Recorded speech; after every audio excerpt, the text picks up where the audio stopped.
Hello and welcome to another part of Old Man Plays Shadowrun Hong Kong Extended Edition. And last episode we visited DexCon 2056 and we have made clear some very old stuff with our Isabel from her past, and we were able to do so without a single casualty. So today we'll be going again back to Heoi. So let's continue.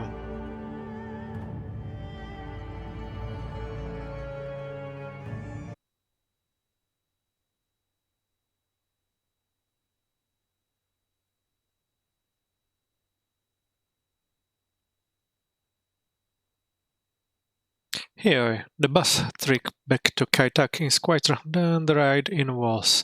Your fellow passengers sit crumpled in their seats, barely moving, barely speaking. Their DECCON 2056 t-shirts hang loose on their frames, and their once cherished guest badge have been crumpled into their pockets. You've seen more lively groups on their way to the morgue. Isabel looks up at you, her eyes full of the same post-con fatigue that you see in everyone else. She gives you a small smile and taps her temple with a fingernail. You got what you came for. The show is over. It's time to go home. Continue.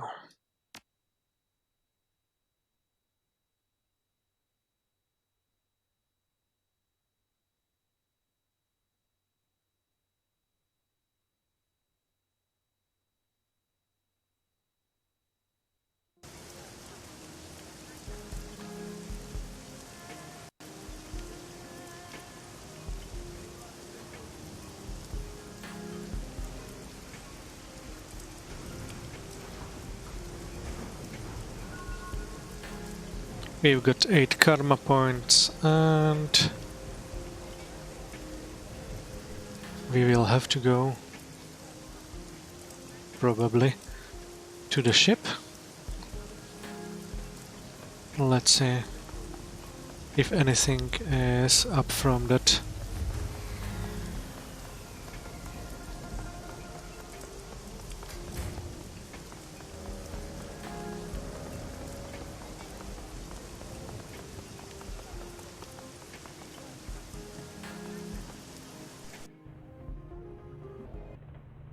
You enter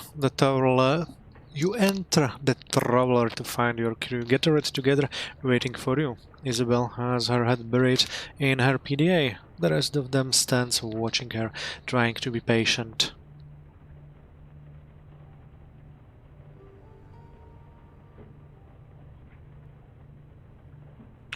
What's going on? Isabel paces up and back, trying to decide how to begin.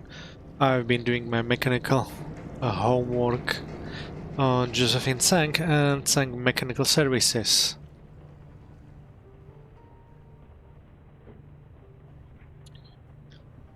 You're pacing, so that tells me you found something. Oh yeah, I found something, alright. Isabel lifts her PDA to her face and consults her notes. In 2011, Sang Mechanical Services was a D-level corp floundering in the shallow end of the Hong Kong corporate pool. That's when Josephine Shui married into the family. Josephine thought big. She conceived a massive project that would catapult TMS into the big time, something she called the Prosperity Project. Prosperity? That's what Raymond was mumbling about. What does any of this have to do with Raymond? It has nothing whatsoever to do with Raymond Black. It has everything to do with Edward Tsang. Is Raymond Black actually Edward Tsang? You got it. Duncan's jaw drops. What? No, come on. Raymond Black is actually Edward Tsang, the only son of Josephine Tsang and her late husband, Breakwater Tsang.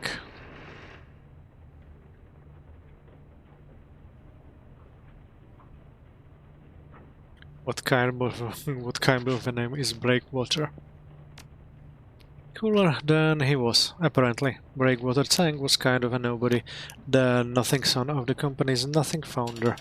The best thing he ever did for his company or his family was marry Josephine, then die of a heart attack and get out of her way. What the hell is going on, Isabel? Start from the beginning. Okay, here we go. Once upon a time in the 90s, in the 1900s, the walled city was a densely populated slum, something like 30,000 people crammed into 6.5 acres. Wait, I've heard this story before. It's a shithole, hell on earth, yada yada yada. What? That's today's walled city, the second walled city. The first walled city started life well over 100 years ago and lasted through both world wars and almost through to the Awakening. It was torn down in 1994, when the government had finally had enough. It had become such a haven for criminals that the cops would only enter it in large, well-armed groups. Sounds familiar. In 2021, Josephine Thanks proposed a vision for a new type of low-income housing project, the Prosperity Project, a self-contained, low-cost walking neighborhood for the poor, but on a grand scale. The Prosperity Project would give Hong Kong's poor and the flood of refugees pouring into the country a place they could call their own, something that felt more permanent than the sprawling tent city that spontaneously sprang up after the first walled city was demolished.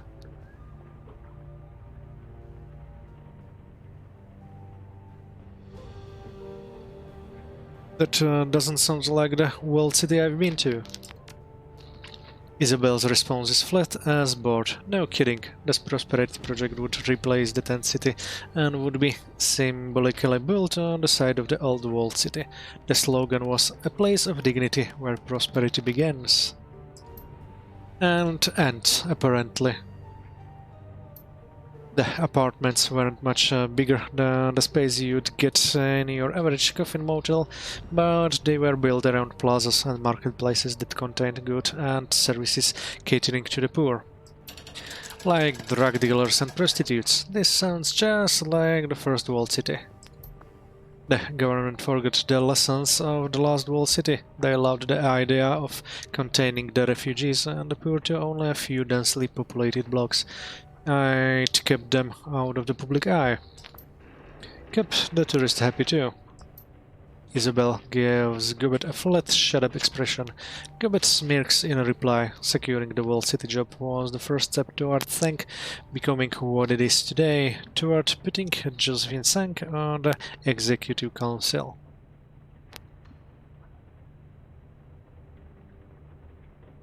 That doesn't line up. How did she get so powerful? By building a slum? It wasn't the slum that made her rich. From what I've read, the walled city job was a disaster. By all accounts, her Prosperity Project should have landed her in the poorhouse. That wasn't what happened, though. After the walled city went up, TMS landed contract after contract, huge, lucrative ones. Nobody knows why, and those were the jobs that propelled TMS into the big time. So, where's Raymond come into all this? Not Raymond, Edward. Edward Tsang was in charge of laying the groundwork for the walled city, excavation and utilities, running in power lines, sewage, that kind of thing. Wait, that doesn't make any sense. Remember that massive grey water leak that flooded the basement back in '48?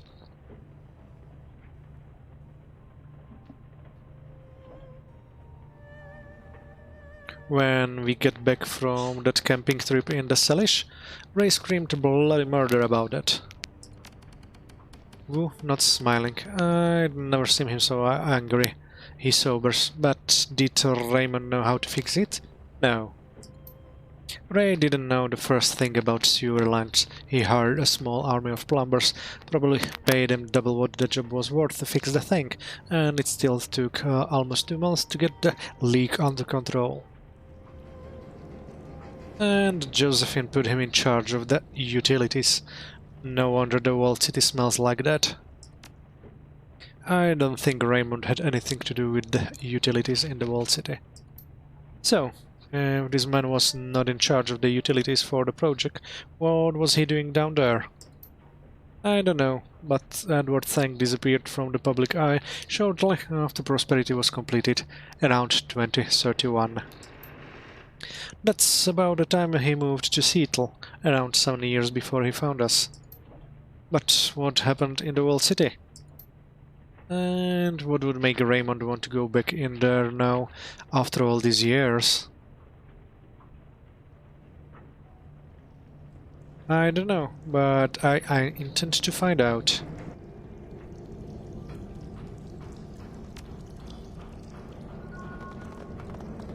And 4 more karma gained. And I missed that we have leveled up. So let's do it now. Raktar.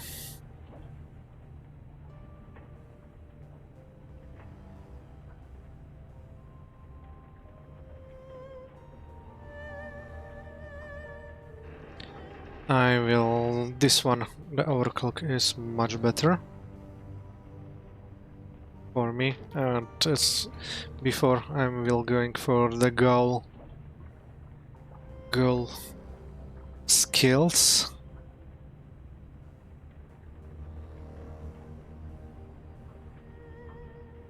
Nail grenade or modded flashback.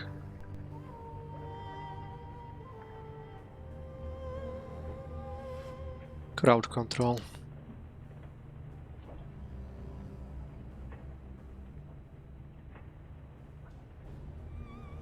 Sabotage, because I'm doing all the decking with my character.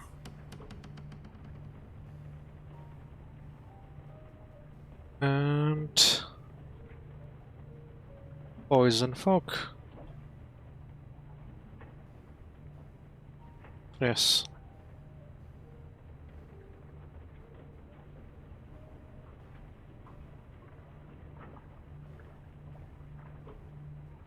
Let's confirm. Are you sure that you want to confirm these selections? This action cannot be undone.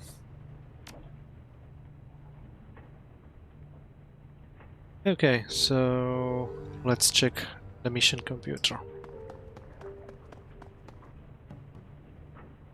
Your workstation and mission computer. The cool blue tones of the workstation's main menu fill the screen.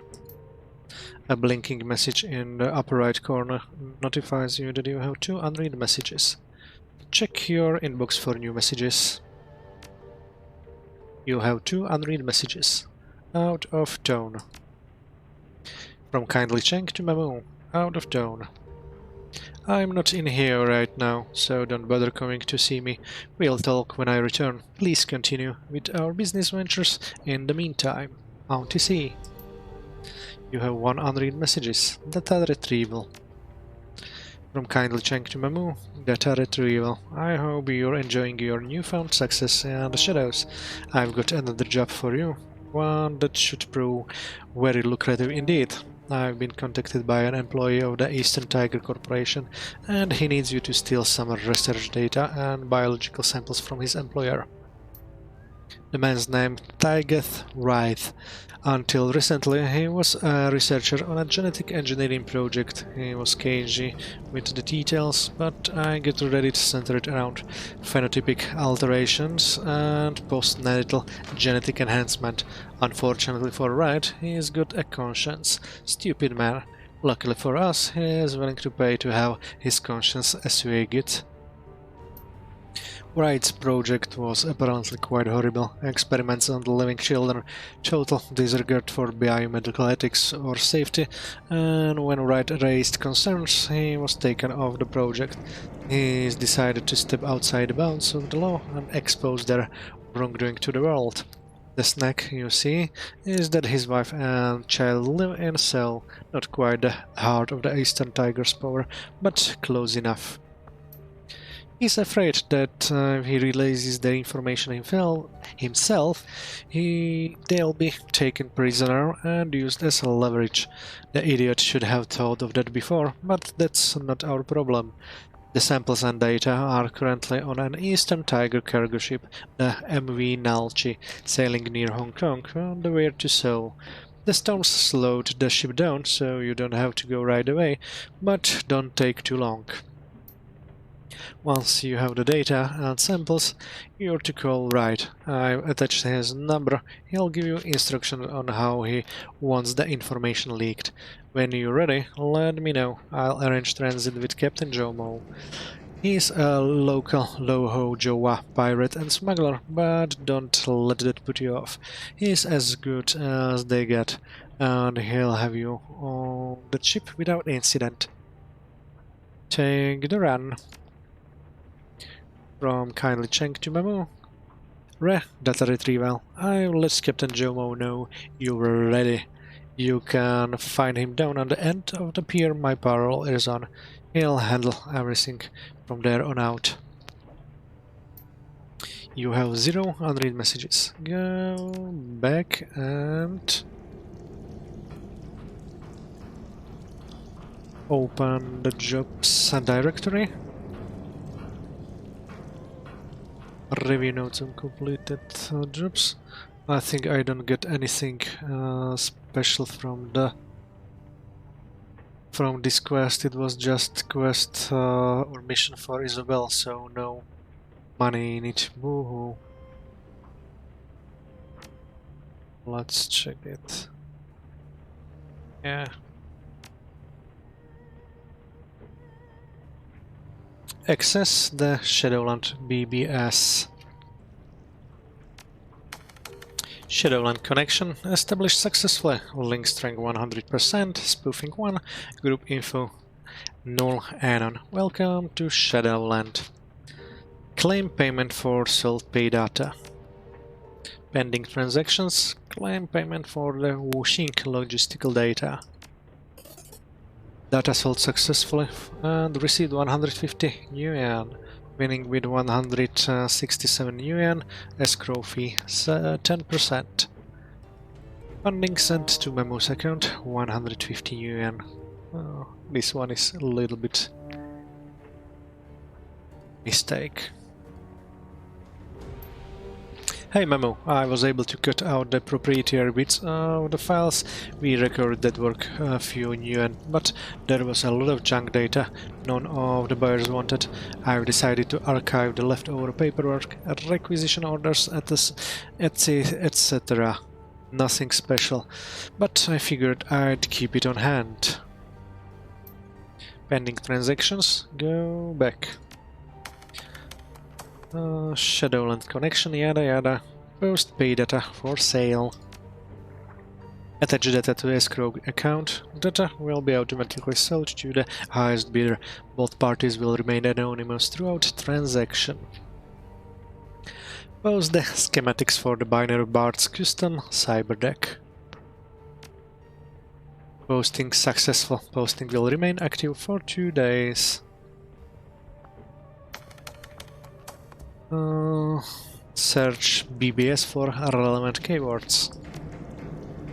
Topics: matching local keywords. Typhoon stalled offshore. Update on Typhoon Usagi. Infrared images of the storm eye to wall transition are really quite stunning, by the way. White prism. Typhoon Usagi has stalled in the South China Sea and is now weakening after passing north of the Philippines. Strong wind and periodic very heavy rains will continue as Usagi's arms sweep across the region. For the moment, Usagi is resisting the wind, which is causing it to lose strength. Prevailing winds will probably ultimately drive Usagi ashore west of Macau, as it struggles to remain over water. According to Dr. Lance Inroki of the Imperial Japanese Meteorological Agency, even the most awakened storms have difficulty delaying their landfall for more than a week, once they are in the South China Sea. Usagi will still be a full-strength typhoon when it makes landfall, but its delay fortunately gives people in the storm path more time to prepare. Look, babe, I just made this cartoonified typhoon for you. It's got a little pures and sparkles and bubble tea and 8 arms with assorted weapons and necklace of skulls and everything. Amonita, you're the best, White Prism. The J-pop theme on the ammunition belts really takes it over the top, Amonita. You are a special person. Thanks then. No more post in this threat. Tank Mechanical Services, a rising star. Has anyone else been keeping track of the Executive Council elections? It's almost time for the latest round, and the competition is heating up. Up until this point, Tan Tien, CEO Sao Kok Chu, looked like the best pick to replace Josephine Tang of Tang Mechanical Services. Despite Wuxing CEO Ken Juling's rivalry Chu, he had the support of both Yang Lin Fat and Shibata and Adrian Chung of Hildebrand Kleinfort Bernal, the Chrome accountant. No, though I'm not so sure. Josephine Tang seems pretty confident that she'll remain on the council. From what I've heard, she's got a deal with RS Asia, Mono B, and Eastern Tiger to stay out of their way. In exchange, they'll let her own Southeast Asia's large-scale construction projects. A cozy relationship like that could turn the tides against Tan Tien, the chromed accountant. Your screen flickers as a thread clip begins playing. Josephine Thanks stands at the podium addressing a crowd of reporters in front of a partially constructed skyscraper. With the finalization permits approved for the Paktai Workers Complex here in Dongguan, I promise you that the prosperity of this city can only increase. This marks an auspicious day, thousands of new jobs in construction, tens of thousands more when the project is complete, and low-cost housing for every worker. Somehow say thanks Mechanical Services does not have the will to compete in a global market, that we are only forced to be reckoned with in Hong Kong, Africa and South America. I say that our good fortune is your good fortune. Thank pounds at the podium with a closed fist, nodding for emphasis. Thanks Mechanical Services is more than a local company. Our star is rising and shows no sign of slowing. I ask the residents of Dongguan, who among you does not wish for a better life? A wealthier, happier life, one where your company is also your family and can protect you from the uncertainty of these trying times? We will give you that life, we will give you that protection and certainty. What a load of utter crap, Blue Shift. It may be crap, but the people in Dongguan ate it up. The idea of signing with a local company that isn't by who, believe me, they count Tan Tien and Wuxing as foreign, was too much of a draw for them to pass on. I'm thinking that absent catastrophe, Josephine Tang will be on the Executive Council in the next few days. Why do they count Wuxing as foreign? Tan Tien, sure, they're headquartered in Beijing, but Wuxing's just as native to Hong Kong as Tsang is. Trauma Hound. Wuxing and the Canton Confederation have been at odds since 2015. Wuxing's made a habit of exploiting the people of Guangdong and using loopholes to shield themselves from taxation. What's more, Wuxing was the primary mover in founding the Free Enterprise Zone, permanently stopping the Confederation's design on Hong Kong. The Chrome Accountant. Tsang took a different tactic. Josephine Tsang started out by promising the Canton Confederation a very lucrative taxation agreement in exchange for a low-cost, long-term lease for their facilities in Dongguan. She sweetened the deal by treating them like family rather than adversaries. She's got them eating out of her hand. The Chrome Accountant. No more post in this Punk, metal, hardcore. got a collection of over 10,000 albums of punk, hardcore, hardcore light, thrash, thrash metal, heavy metal, light metal, death metal, metal nouveau, cinepunk, synth punk, cyber thrash, synthcore, Hong Kong ska, and triple umlaut bands like Umlaut. Rock collector. If there's an album you've been searching for, I might just have it. In return, I'm in search of any weird obscure bands to add to my library. Let me know. Rock collector. Got any cybercore synth metal? As for what might interest you, I know the complete over of this German punk band Messerkampf. Heard of them? Extreme. Messerkampf? Hahaha, they're so mainstream. They're really big in the GIS beta town. Really? Do they tour? Extreme? No, man. I don't think so. Those Berlin anarchist bands never survive very long besides. I think they broke up a really long time ago. They're probably aging wage slaves now. And no idea that they're widely popular on the other side of the planet. Rock collector. No more post in this thread. Looking for a decker. Looking for experienced decker for a discreet milk run, picking a very special access card of a wage slave. Potential for a longer term arrangement. We're a team that's been together for years, running your basic haste and the occasional transport gig. We've got a reliable fixer and a long list of happy clients.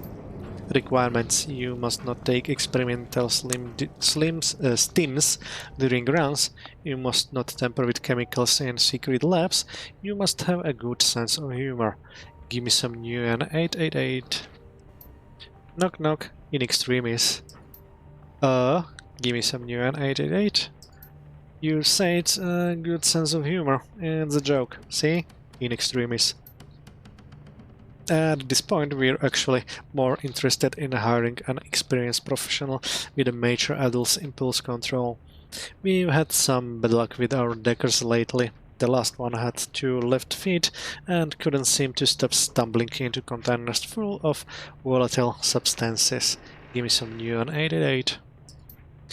Poor runs with Scissors 2056, although by looking at her name, I guess we should have known. Captain Scone. So, basically, you guys are desperate for a decker.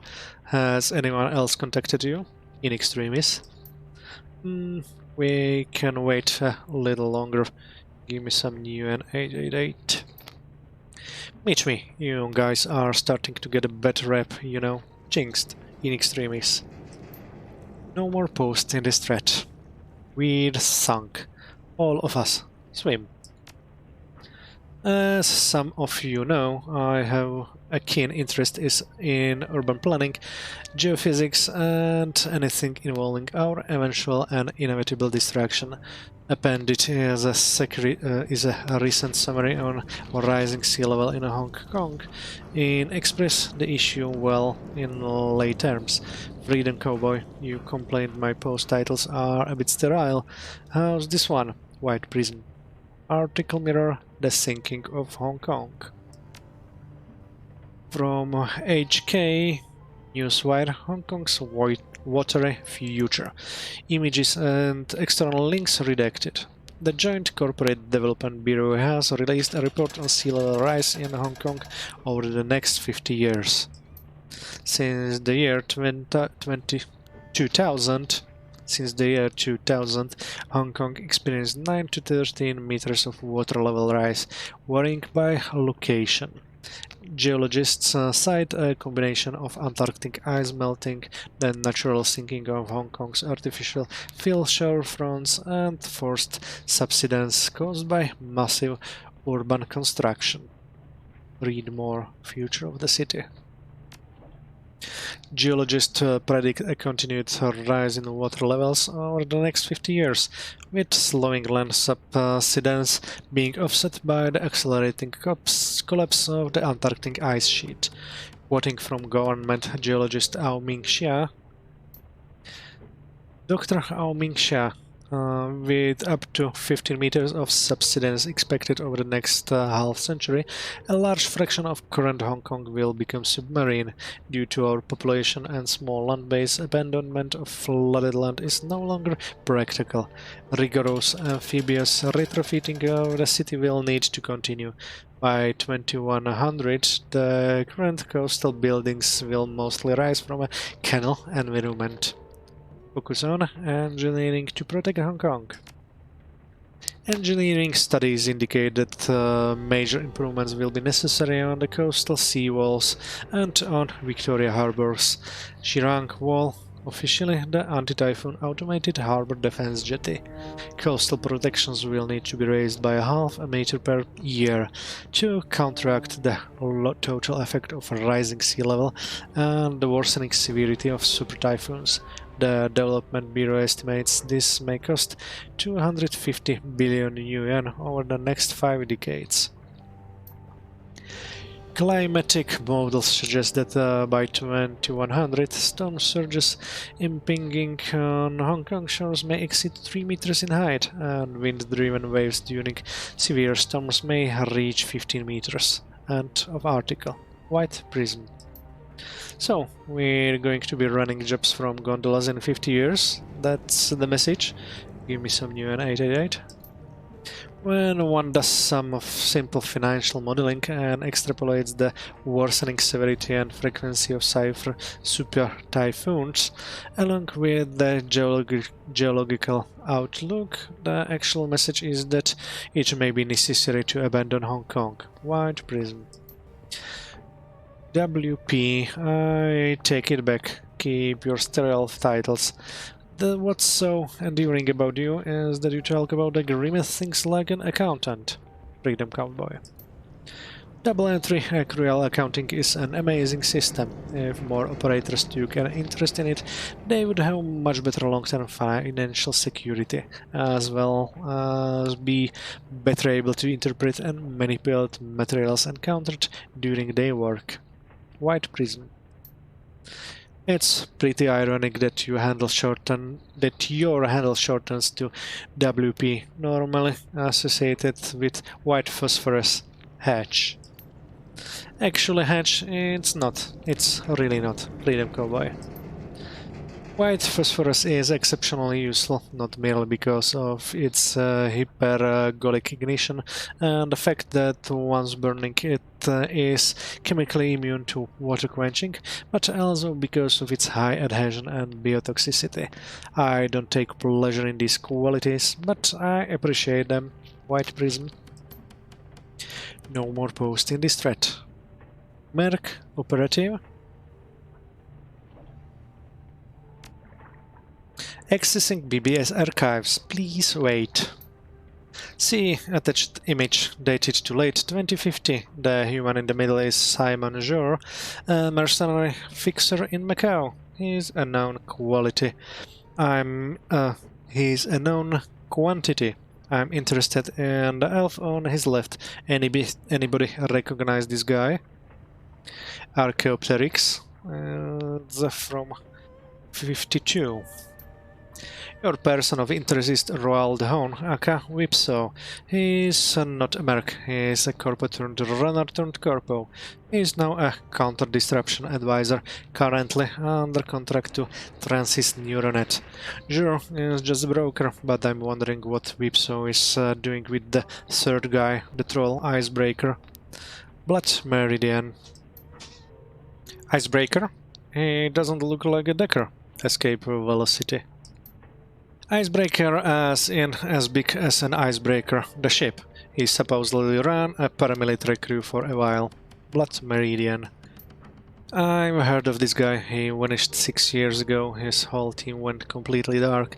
They were called the Fleet. Word is they hit a big score and they retired. Scry 00. Yo guys, I've got metadata that Icebreaker's crew got wiped out.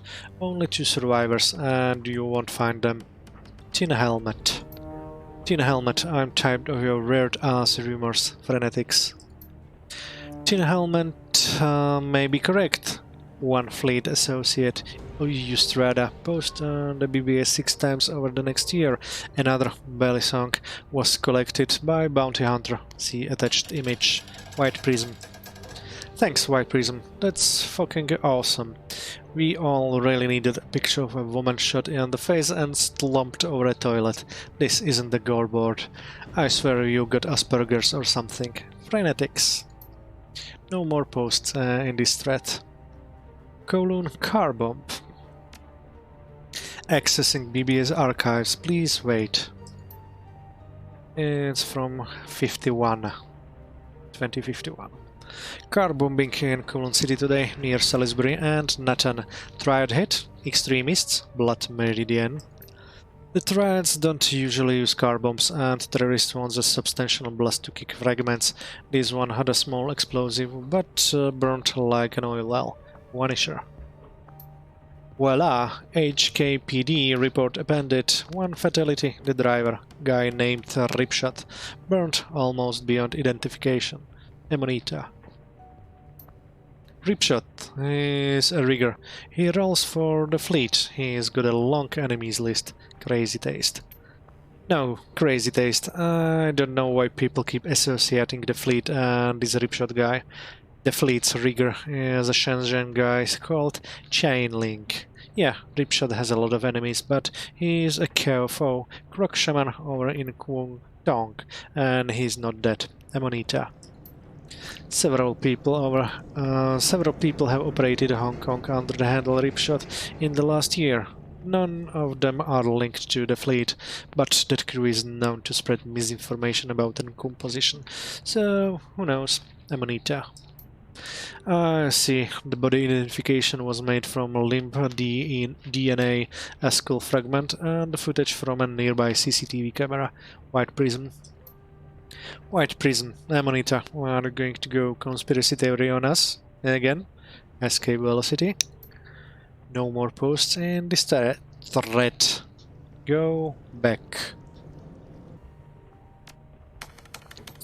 Shadowrun connection established successfully. Link 100% strong, blah blah blah, etc. etc.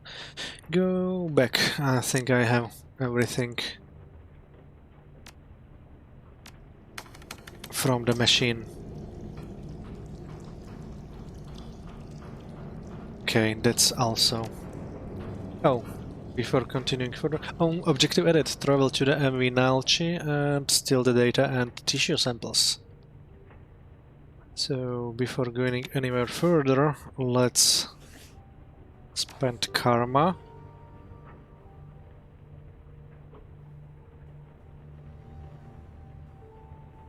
And...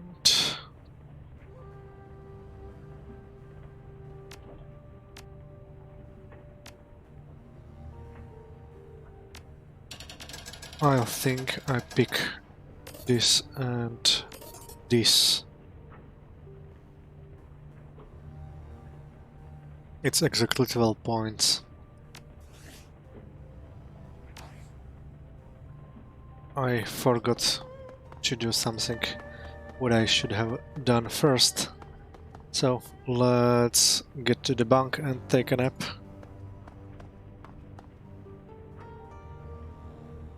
Objective complete, get some rest. You awaken from a blank, featureless sleep, sweat-soaked and starving. You feel uneasy, but you can't say why. Groggily, you heave yourself out of bed. Let's go into the hatch.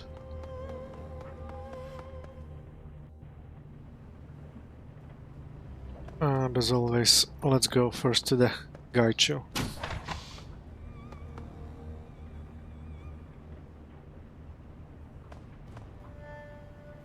In the darkness of the cabin, Gaichu is hunched over a pile of keepsakes. He has unpacked most of his box, and the contents are lying strewn about the floor in disorganized mass.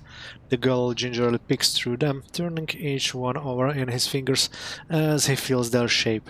He addresses you without looking up. Please mind your step, Mamu. I fear I have made a mess, and many of my possessions are quite delicate. I would be rather upset if you were to accidentally crush any under your feet. After a moment, he places the one he holds, a small ceramic statue of Daruma, on to one side. Lifting his face, he touches his brow in salute. I apologize for the mess. I'll try to not step on anything. For that, thank you. Gaichu gingerly begins collecting his things and arranging them back in the box. I am simply thinking about the chain of events that brought me to Hong Kong. I've been considering our talk about my former unit, about what my plans are with regard to their incessant hunt and need for closure. I began to think that I, too, need closure, and an end not only to the hunt, but to our dance around the core issue. One of us must die, that the other might live. As it is, we are all locked in stasis. How do you plan to accomplish that? That is the question that I have bent my mind to answering since last we spoke. It is not an easy question to answer. My initial thought was to strike the secure Renraku holding, something valuable enough to draw the attention of the Red Samurai, and ensure that the Renraku reported that a Ghoul was involved in the mission. It turned out that was not necessary. I began searching the Shadowrun's BBS for any kind of jobs against Renraku holdings here in Hong Kong. Gaichu taps his braille reader with one toe. It is surprisingly easy to use the metrics when you can read postings with your fingers. Slower than direct interface, but certainly possible. I also began to offer a reward for information on the Red Samurai teams known to be in the city, and modest reward. Nothing that would attract too much attention, but enough to keep people interested. Gaichu grins thinly, rattling his chin in one hand. This bore fruit. A Red Samurai team arrived here a short time ago, smaller than normal size. Are you sure it's not just another team? Yes, my contact described Ishida and Takagawa perfectly, as well as a new heavy gunner, most likely from another disgraced squad. What's more, he described a woman who looked exactly like Sasaki, but with a scar here on her forehead. Gaichu throws a finger down across his brow over his right eye, precisely where I cut her. I expect you want to catch them off guard. Gaichu nods firmly, his expression grim. Surprise is the husband of victory. This is an essential law of combat. There is no such thing as a fair fight, only a fight you win or lose. I have no intention of allowing them to set the terms of the fight. I have found a job I am certain will draw a Red Samurai response. Renraku is moving a prototype drone through Hong Kong on the way to a research facility in Chiba. It is a new design implementing machine learning and pseudo-intelligence. Gaichu stands smiling wryly, something that advanced would certainly attract a Red Samurai team should someone attempt to steal it. What if another team responds? That would be impossible. Red Samurai are stationed at the research facilities, black laboratories and other high security areas. Renraku has no such facilities in Hong Kong at the moment, as most of their holdings of the type are in Taiwan. My former unit will be the only one close enough to respond to the threat.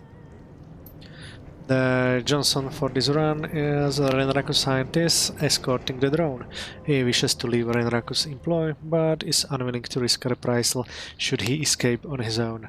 To put it simply, he wishes to make it look like he was killed during a robbery, hence why he wishes to the experimental drone stolen. If there is nobody, there will be no investigation into his whereabouts. So we can kill two birds with one stone? Gaichu inclines his head in agreement. Precisely. I can rid myself of my pursuers, and he can be free of their yoke. While I owe this man no loyalty, I think I understand his sentiment. Besides, we will be receiving payment for a job. Let me ask you some questions about the run before I agree to anything. Very well. Gaichu leans back on his heels, lifting his chin. What would you like to know? How do you know it's not a trap? A fair question, but one simple answer. Red Samurai are very risk-averse. Part of our training is to always put our lives on the line in defense of the company. Risking this drone in their quest for vengeance would be unthinkable. Gaichu gestures a stack of chips lying nearby. I did my own digging. The shipping schedules line up perfectly to place the drone in Hong Kong, and the Red Samurai would not have the authority to fake such records, unless ordered by their superiors. As I am the unit's private shame, this would not become a larger corporate matter. There is no profit in killing me for the company, only for the unit. How do you know the drone would rate a Red Samurai response? Before I was infected, we escorted and guarded similar projects in the drone division. While I am unsure whether this one belongs to precisely the same research division, they are close enough to make Red Samurai involvement a certainty, in my opinion. Drone research is one of Renraku's main advantages over large megacorporations. RS controls military hardware, Cedar has their heavy industry, but Renraku is the foremost drone development company in the world. No one else even comes close. Renraku will deploy Red Samurai to protect that advantage. Rely on it. Are you certain you can take them all on yourself? Gaichu shifts, running a hand over his bald head. He looks away embarrassed. Well, I was hoping you would help me, you and the rest of the team. I may be able to kill them all myself, it is possible, but as I said before, I intend to give myself every possible advantage. That includes you, Wu, Gobet, and the rest of the team. More guns mean a higher chance of victory, and that is a proper way to lay a trap. Alright, I know enough. Good. Gaichu shifts uneasily. He seems to be sniffing the air in anticipation. What may I ask is your decision? Sounds good to me. When do we leave? As soon as you are ready. I will message Mr. Johnson and let him know that we are prepared to fake his murder and to be ready for our arrival. I suggest you prepare as well. The Red Samurai are excellent combatants, not to be taken lightly. Objective edit. Help Gaichu set an ambush for his former team. Gaichu is examining his armor and gear, looking for defects. Mamu, I am ready to go when you are, but it doesn't hurt to do a last-minute inspection. Message me from the MTR station when you are ready. Okay, as always, the box of mementos is the next. The box is currently mostly empty, the contents scattered around the floor. Those things that remain inside are primarily items you have already viewed. Near the bottom, however, two things stand out: a small glass vial and that threadbare plush octopus. Examine the vial. The small vial is filled with clear fluid, and a small brownish-grey worm is floating inertly within. There is no label, nor any markings on the cork to indicate what the worm is or why Gaichu has kept it. Gaichu, do you collect worms? Gaichu grunts, not bothering to look at you. Hemadipsa zeylanica, the Japanese mountain leech. Okay, but why keep it?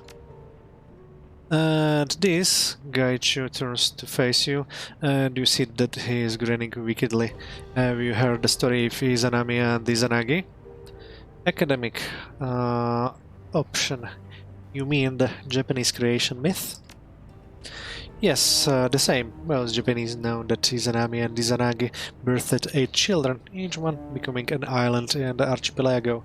Far fewer know that these were not the pair's first child, however. The pair's first child was known as Hiruko, the leech child, and was deformed and disgusting without the limbs or bones. As a creature that sucked blood, it was a parasite and served no useful purpose, so they cast it into the sea. Some say that Hiruko became Ebisu, the god of luck and fisherman, but I believe that to be a later confusion. In the oldest tales, Hiruko lures in the darkness and the edge of civilization, avoided by the kami but unmolested by them. As far first child of Izanami and Izanagi, he had great power and could destroy any kami that attempted to harm him. Perhaps it is a reflection of my own state, but I like this story. The creature of disease and disgust that cannot be killed, because it is too powerful, yet is forever condemned to stay in a distance beyond the firelight. A little like myself, no? Examine the plush octopus. The ragged plush animal has seen better days. The purple fuzz has been mostly worn away, exposing the fabric underneath, and there are slight darker spots on both sides of the toy's body, presumably where eyes once were. Before you can even ask a question, Gaichu raises a hand to silence you. His name is Takokun. My mother gave him to me. No, I'm not ashamed for this. I'm not ashamed of this. Shadowrunners don't generally have plush toys. Gaichu's eyes narrow, and he sniffs at you as he tries to determine whether you are making fun of him. There is almost nothing in my life I have to remind me of my family. This is the thing I kept to serve that purpose. Okay, but why an octopus? Because I like octopi. Gaichu still seems centered whether he should be angry or not. And octopus is a clever creature. It knows how to conceal itself, how to open jars, escape from tanks. There are worse things than to be reborn as an octopus. I've always admired them for their talents. No one knows what an octopus is thinking when they look into its eye. They only know that they are being studied just as much as they are studying it. With that, Gaichu reaches out to take the plush toy, placing it gingerly back in the box. Leave the box alone. And the next one, again a raptor. Please, my friend, not now. We really must ready ourselves from the run on Irish Asia holdings. I cannot and will not rest until my research has been recovered, and I'm afraid that you will find me a poor conversationalist until my goals have been achieved.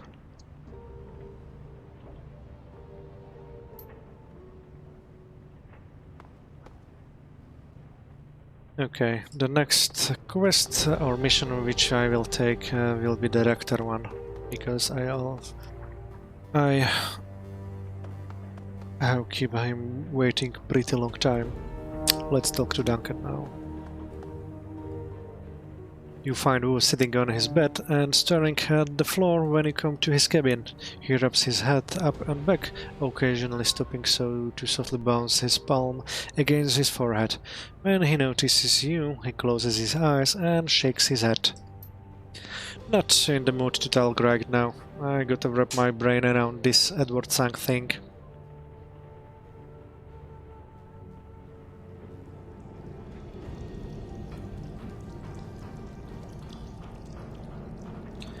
Tough finding out Raymond isn't who we thought he was. Yeah, that's pretty much what I was thinking. 16 years. We lived with him 16 years and we never knew the man. 16 motherfucking years. I just gotta think, work through this. I just want to be left alone right now. I gotta think. Okay, so let's go to bed now.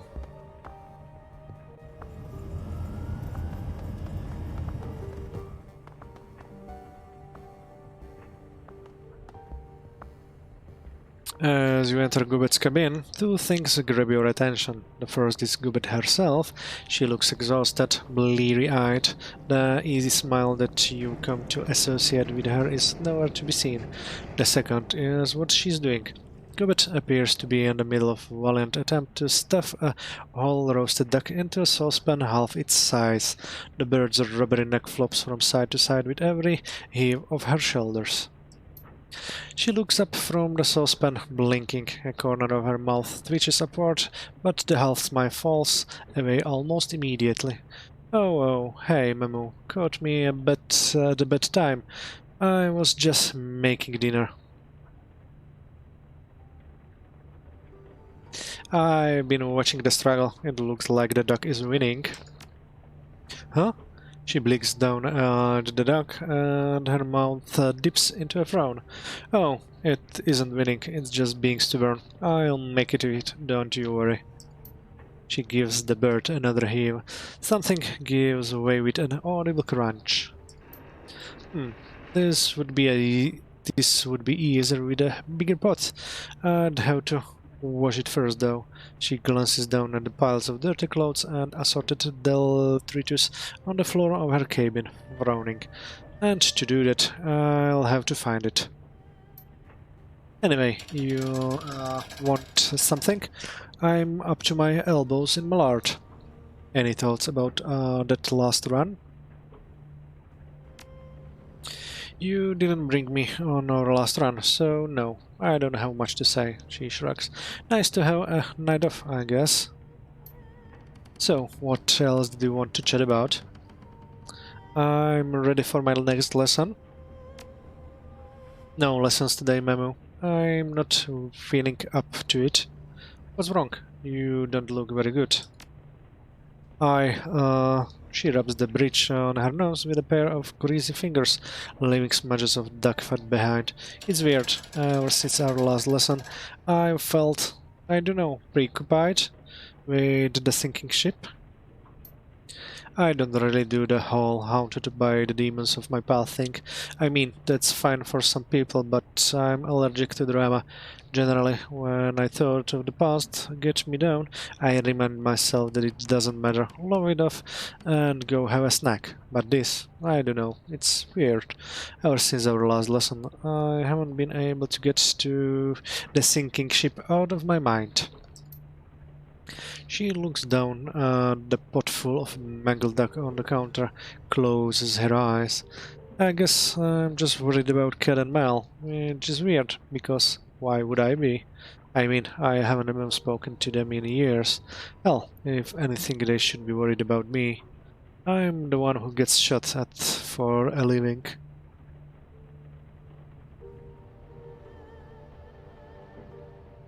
Maybe we should go check it out. The sinking ship isn't far, isn't it? No, I don't want to do that. At least not without a good reason. It would be awkward, and I'm sure that it's nothing anyway. Actually, check that. I know what this is. It's my own personal version of the same thing that we're all feeling. The psychic sewage that's been dredged up in all of us by whatever is happening in the world city. I'm sure that you had some flashes of memory from the Barrens in your bad dreams, right? Images from your past come back to haunt you, but you aren't gonna drop everything and go running back there, because that would be dumb. So tell me, why should I? Because the sinking ship is like 15 minutes from here. It couldn't hurt to check. Look, I don't want to go back there if I don't have to. If thinking about the place is enough to mess with me like this, I don't want to know what being there will do. But I'll tell you what, I'll drop Malvin Eyeline just to check in. Make sure that this is a me problem and not them problem. And if there is something going on, I promise you'll be the first to know. Alright, Gubbet, if that's the way you wanna play it. It is. Now, was there anything else that you wanted? Or can I get back to my duck? Thanks, Gubbet. Yeah, sure. Memo, everything will be fine. You'll see. If there is anything fishy happening on the sinking ship, you and Is will be the first to know. I promise.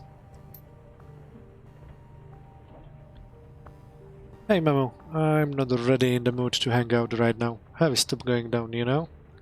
It will be fine but for the time being, I'd rather be alone. We'll talk later though. Okay, so let's finish the Isabel. Isabel half turns away from the octopus's mind display. She looks up at you, blinking. The memory stick that you acquired from Rhombus has already been slotted into one of the computer's many expansion ports. The cherry red plastic that sheathes the stick looks slick and wet in the light. You did good back there. The run went well. Her eyes flit down to the memory stick. We got the stick, the key to my old memories. All I have to do now is slot it. Any thoughts about that last run? Yeah, of course, I've got thoughts. It was my run, right? She pauses for a moment, and thank you for coming with me. Don't mention it. It was fun. Don't know if I'd call it that, but we got what we came for. That's something. Anything else you wanted to know? You haven't unlocked your old memories yet? No, not yet. I mean, I can. It would be as simple as plugging myself in and tapping a key. My old memories are all mine, if I want them. But you're not sure that you want them. She nods. That's about the shape of it. I'm feeling hesitant about this. It isn't easy, you know, shifting organic memories into hardware storage, wiping the originals and locking them away for safekeeping. That's corporate level mind sculpting. Serious business.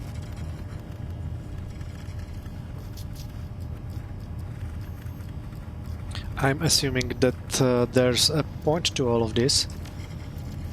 The point is that I wouldn't have let an amateur thinker with my brain if it wasn't important. Whatever I've got up there, I was desperate to get rid of it. Makes a girl wonder why.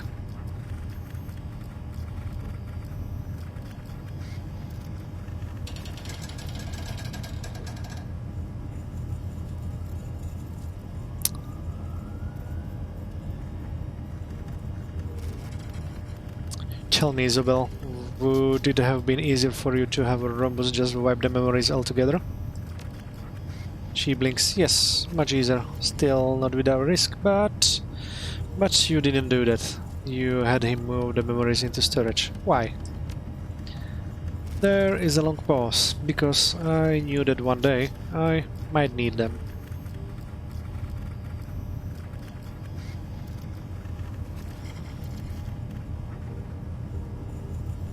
So, why are we even talking about this? You made this decision twice already. Once when you had the memories moved into storage, and again when you took us on a run to get the key. Yeah, you're right. I'm already decided what to do. I'm just dragging my feet because I'm afraid.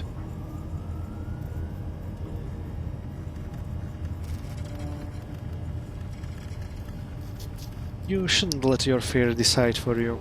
Acknowledge it and move on. And after another long pause, Isabel stares at her feet, thinking. Finally, she looks back up at you. You're right. I know that. I knew it before we went to get the code. I just needed to talk through it with someone, not to go bad, someone who could take the situation seriously. I needed to talk through it with you. Glad to be of help. Without another word, she pulls a cable from a pile on the floor and slots it into her data jack. The other end disappears into one of the octopus's many brains. Her fingers fly across the octopus's keyboard, rattling off a series of audible clicks. Finally, her thumb hovers over the execute key. Alright, Memo. Wish me luck. The key depresses with an audible click. Isabel's eyes flutter and her cheeks flush with the blood. Oh, no.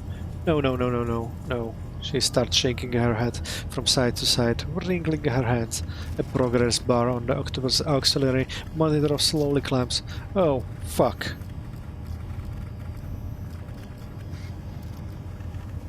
You've got it, is. Don't back down now. Thanks for the tip, and I'm not backing down. It's almost done. The progress bar climbs to 100. Isabel snatches the cable back out of her data check and covers her eyes with her hands. She is shivering. She clutches her temples and the palms of her hands. Now I remember why I didn't want these anymore. These are your memories, Isabel. You can handle them. Not like this, I can't. These are years of bad memories, all let out of the box at once. It's overwhelming, and it's horrible, and I want it to stop. I can remember things that happened to friends of mine, to relatives, things that I watched happen. Oh.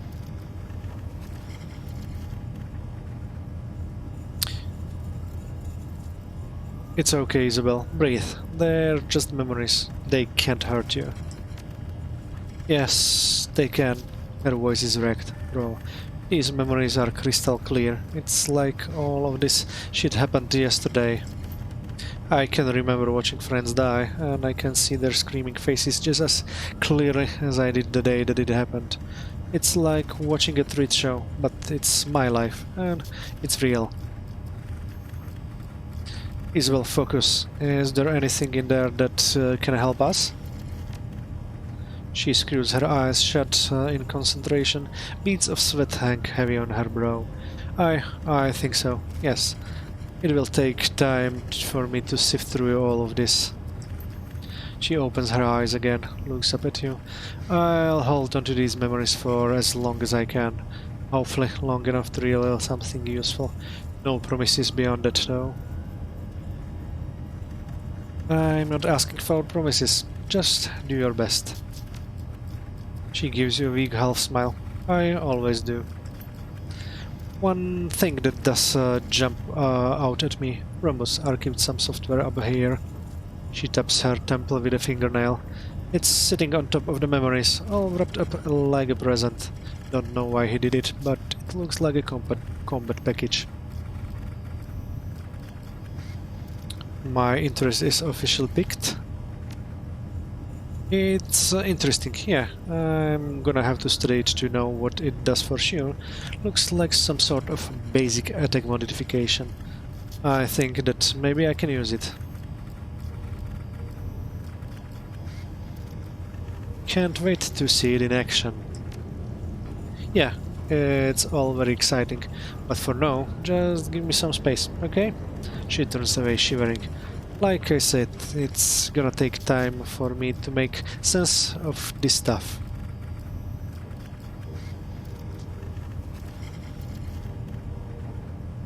Alright, I'll check back with you later. She waves you away. Good. Go. Now. Okay, so that's interesting. So in the end, she had really some bad memories. Well, that was kind of logical that she would not erase some happy childhood memories. But let's go.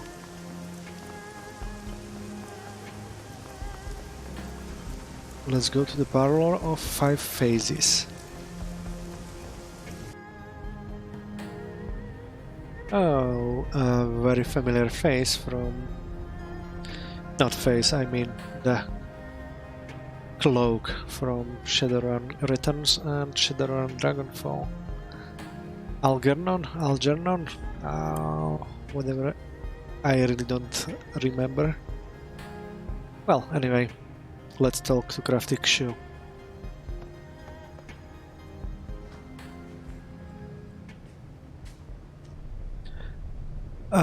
heavy scent buffets your senses. The scent of pure, unadulterated book, woody, musky, dusty. The light herbal incense from before seems like an afterthought in the wake of paper smell. Looking around, you see that the shopkeeper has abandoned her earlier feeble attempts at organizing the texts. Several of the towers of books are now reduced to piles on the ground. A piece of paper, caught somehow in a ceiling rafter, rustles gently above you. Pizza delivery! You hear a shuffling of papers, and a head pops out of a pile of blankets and books. I'll take it. Over here. Her eyes fall on you. She slumps back into the pile, disappointed. You're not pizza. Sorry about that. Oh, no. No, it sure helped me to find you, though. She mumbles something inaudible, then pulls herself up. You owe me for that one. She glances around the place. Ah, sorry about the mess. I was up all night reading, or rather, up every night reading. You look dog-tired. Feeling all right? Crafty lets out a single sharp laugh. I've been better, if that's what you mean. Going through these notebooks has been hard, not just because of the sheer amount of information. It's been a nostalgic ride, too.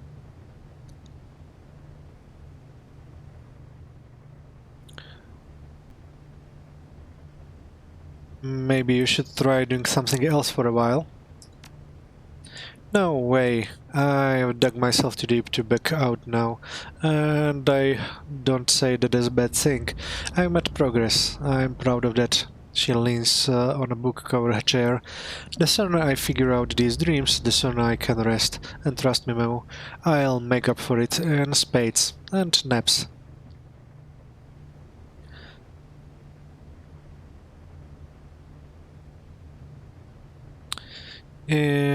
Just don't work yourself to death. That wouldn't achieve much, would it? And it isn't all bad. These journals are just as exciting as they are laborious. Let me see what you're selling. Sorry. So, what's the latest? The latest? She walks over to a glass table and starts tossing books off it. As she digs through them, you realize the table is not actually a table, but a glass display case full of dried medicinal ingredients. Crafty withdraws a notebook from the pile, its binding unraveling, the pages holding on for dear life. Here we go. This one's loaded. With what? Got a couple big finds. Mom's notes are a mess, so I boiled them down to the most important information, an exorcism and the Yamakings. Where do you want to start? Tell me about the exorcism. She flips through the notebook and, after locating the right page, lays the book on the counter. Her index finger glides across the notes as she summarizes its contents. On one of Mom's trips to the walled city, she decided to check out an archway, an old crumbling relic that residents believed to be haunted. Mom wasn't sure about the hauntings, but upon entering the area, she immediately felt that it was a place of concentrated ki. I know someone who's mentioned the same arch. She's from the walled city. Crafty looks up from her notebook. I'd believe that. It's a fairly prominent landmark. Seems to me like most people from the walled city would at least heard of it, if not seen it. What did she say?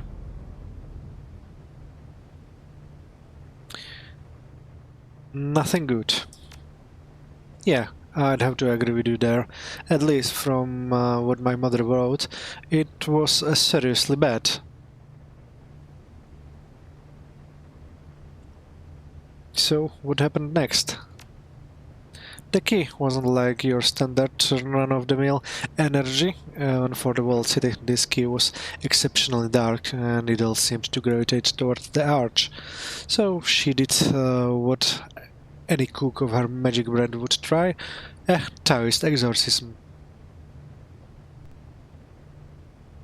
How did that go? It went to hell. The exorcism failed and something happened to her. She broke. Crafty takes a deep breath through her nose. My mother had entered the city strong, confident and capable, but when she left that day... Yeah, it's hard to explain. It's as if the experience left her vulnerable to those base horrors within the walled city. She grew paranoid and became too frail of mind and body, a mere shadow of her former self. It's as if she'd witnessed something and it changed her. She became more obsessed than ever, and that's how I remember her now, as that broken woman.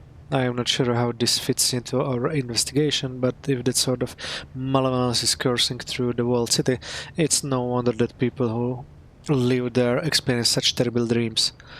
I'd like to know about the Yama Kings. Crafty turns to a page marked with a red sticky note. She looks up at you. Tell me, how much do you know about the Yama Kings? Only what I've heard here and there. Or? Nope. I've run across stories about them in my own research. Personally, I'd only heard about the Yama Kings in fables and myths. Things to scare children to sleep, to inspire awe. As you can guess, intimate knowledge about imaginary beings is largely non-existent. And here, she taps the page, we found the demons of the walled city.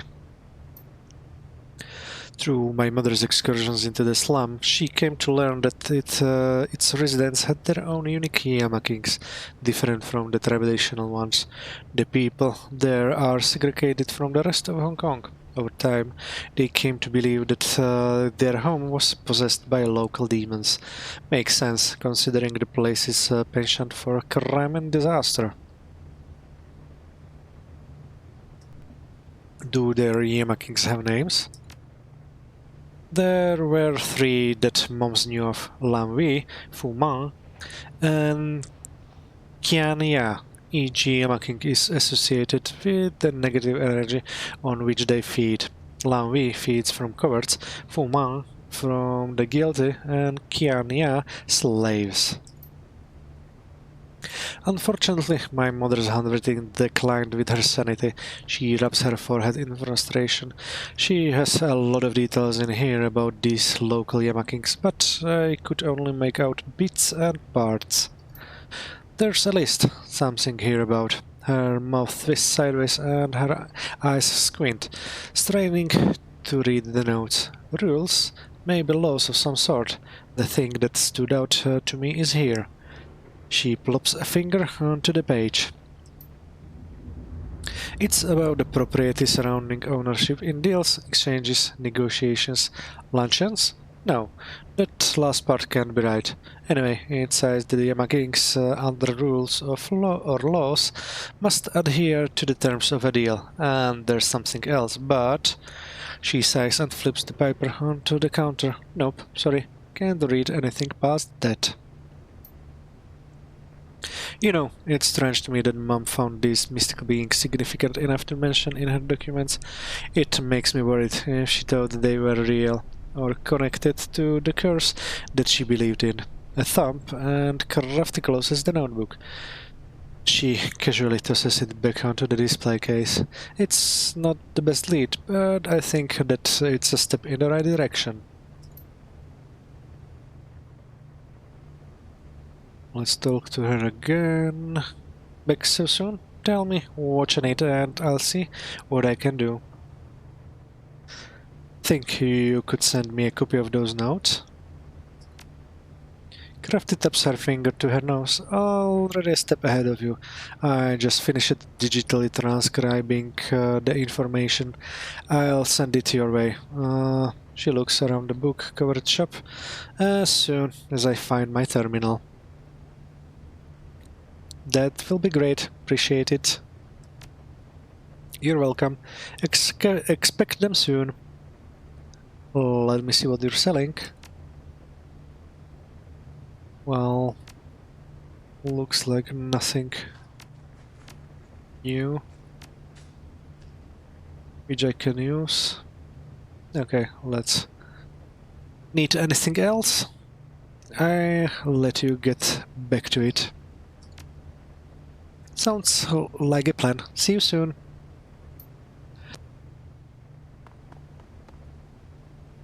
And let's see if the mysterious elf is the one which I remember from a long time ago. It is him. This austere, refined-looking elf is browsing the shop's collection of talisman, herbs and crystals. Nothing you approach. He turns to face you. Good evening, my friend. I hope it's been a pleasant one. I've had worse, I guess. His lips quirk upward in a slight smile. Indeed, with so much misery and pain only meters away, permeating the whole city, wars is a quality that is quite tangible here in Heoi. I do not admire those trapped within those boundaries. My name is Algernon Halfdream, and it is a pleasure to make your acquaintance. Algernon does not extend his hand, but he does incline his head politely. It's not quite a bow, but almost. You don't sound like a local. No, I'm not, I admit. Though I have been to Hong Kong many times in the past, I was acquainted with Meow's mother, Eleanor. Algernon spares a moment to survey the shop. I must say, it's been kept in wonderful condition, if not improved somewhat. I can't quite place your accent. I have been traveling my entire life and rarely stay in one local for long. I would consider nowhere and everywhere my home. When you speak as many languages as I do, it's inevitable that they begin to bleed together. Though I've always had a particular fondness for Cantonese. It has a lyrical quality few other languages can match. You've been in the world today? No, there's a leaden finality to Algernon's tone. He pauses for a moment before elaborating. I have looked around outside and spoken to some residents who trade at the edge, but I have not entered it. The misery and hopelessness of those within it is overwhelming, and I would prefer not to venture too near such a well of negativity. But those emotions have colored and warped astral space in a unique fashion, one that I felt was worth studying, albeit from afar. He shakes his head sadly. Such a waste of human potential, to think of all of the ways the world and fate have failed those people. You got some interesting eyes, Algernon. Do I? I've never really thought about them, to tell you the truth. They allow me to see, and there our relationship ends. Surely, there must be many people in here with interesting eyes. Cyber surgery is so common these days as to be almost routine. Most people's eyes don't glow, Algernon. I suppose that's true, but there are so many inexplicable quirks of genetics in this post-awakening world. Birds that summon lightning, dogs that breathe fire, cats that transform into lions. Glowing eyes seems a small thing taken in comparison to all of those. Are you a major shaman? What makes you think I'm either of them? Perhaps I am simply an inquisitive soul. Algernon smiles and gestures towards the rack of magical accessories on the wall.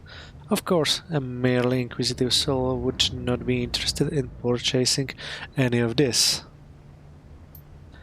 Perhaps I'm both, or neither. The nature of magic is fluid, especially in these tumultuous times, so soon after the dragons have awoken. too many people try to draw binary divisions between methods of thaumaturgy. At the heart of things, there is will, there is power, and there is change. See you later, Algernon. Safe travels, my friend.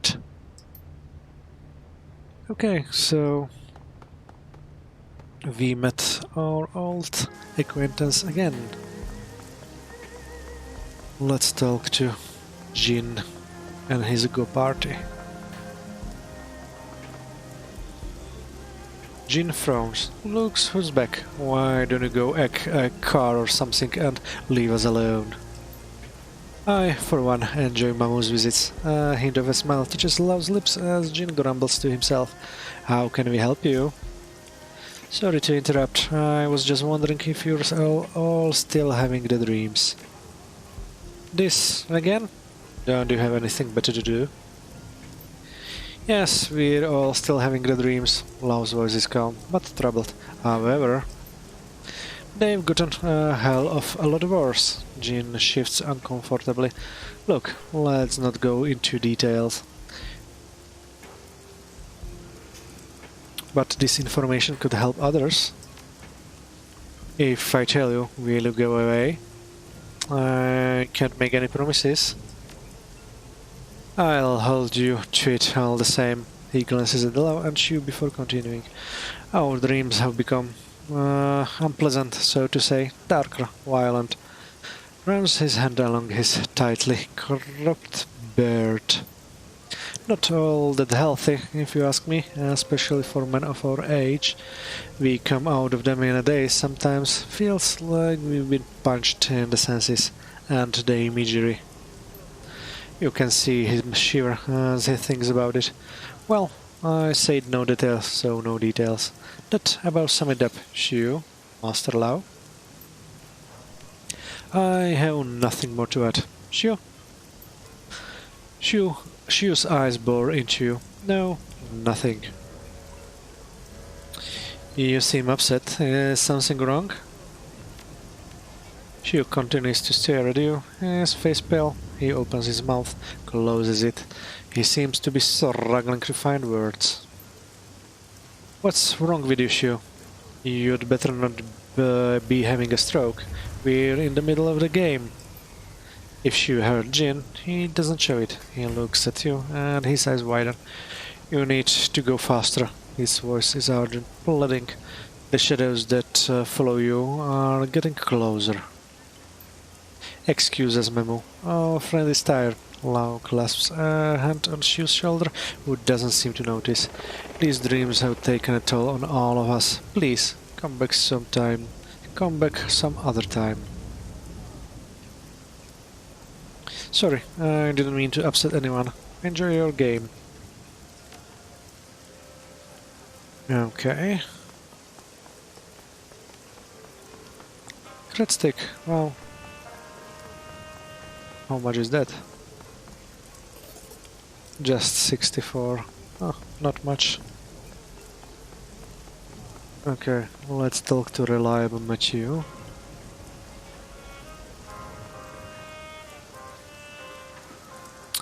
Mamu, here's looking at you.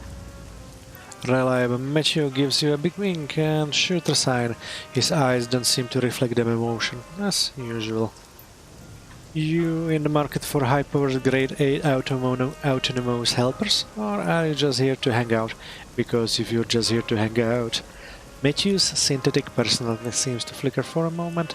His expression pulses back and forth between smarmy cheer and something like shy happiness. That'd be okay by me.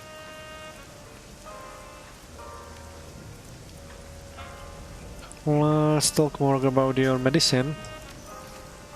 Matthew playfully blows the smoke of his cigarillo. My medicine? I can't think of a thing to talk about, except how nice it is to see you. Nothing but blue skies over here. Beautiful.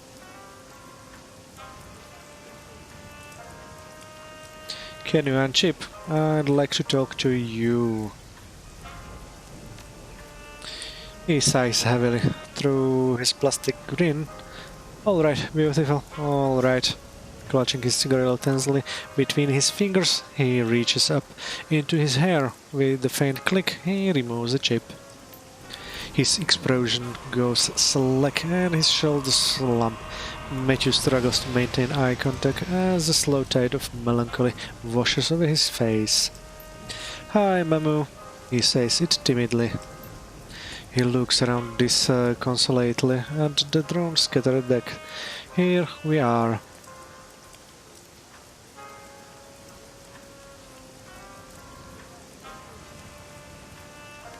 "Thanks for showing up. It's good to see you again." Matthew just stares at his feet for a long time, then mumbles quietly, still looking down. "I don't want to be here, Memo. I don't want any of this." He lifts his head and looks you in the eye, tentatively, but with a certain conviction. "I know what people think. Some people, like Ambrose, don't look down on me, but everyone else, I just want them to leave me alone. I want to be left alone, okay?"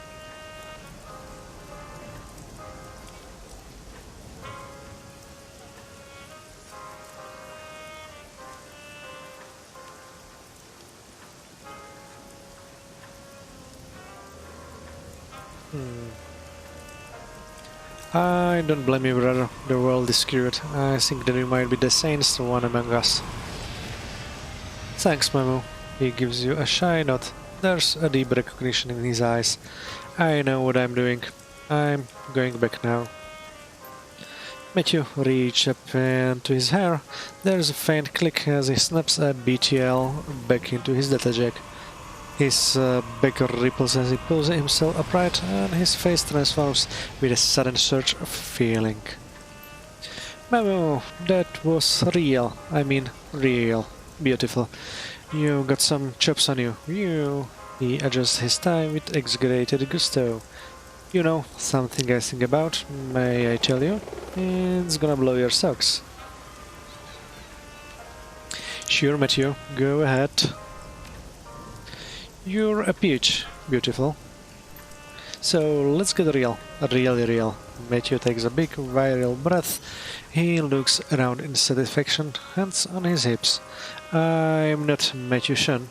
I'm not Cool Blue Jess. I'm both." He cocks an eye at you. I think a lot about them. I think a lot about where I'm from." Some cooked up dude on a Simric, recording his feelings, mass-produced in a factory, shipped out like a commodity. And this other poor guy on a slowly sinking gasoline reeking their own lot, called a merchant of poverty by his neighbors, alone with his drones, the moldy smell of his trailer. It makes me angry, Memo. Angry about this heartless shit heap that calls itself meta-humanity, but it also makes me proud.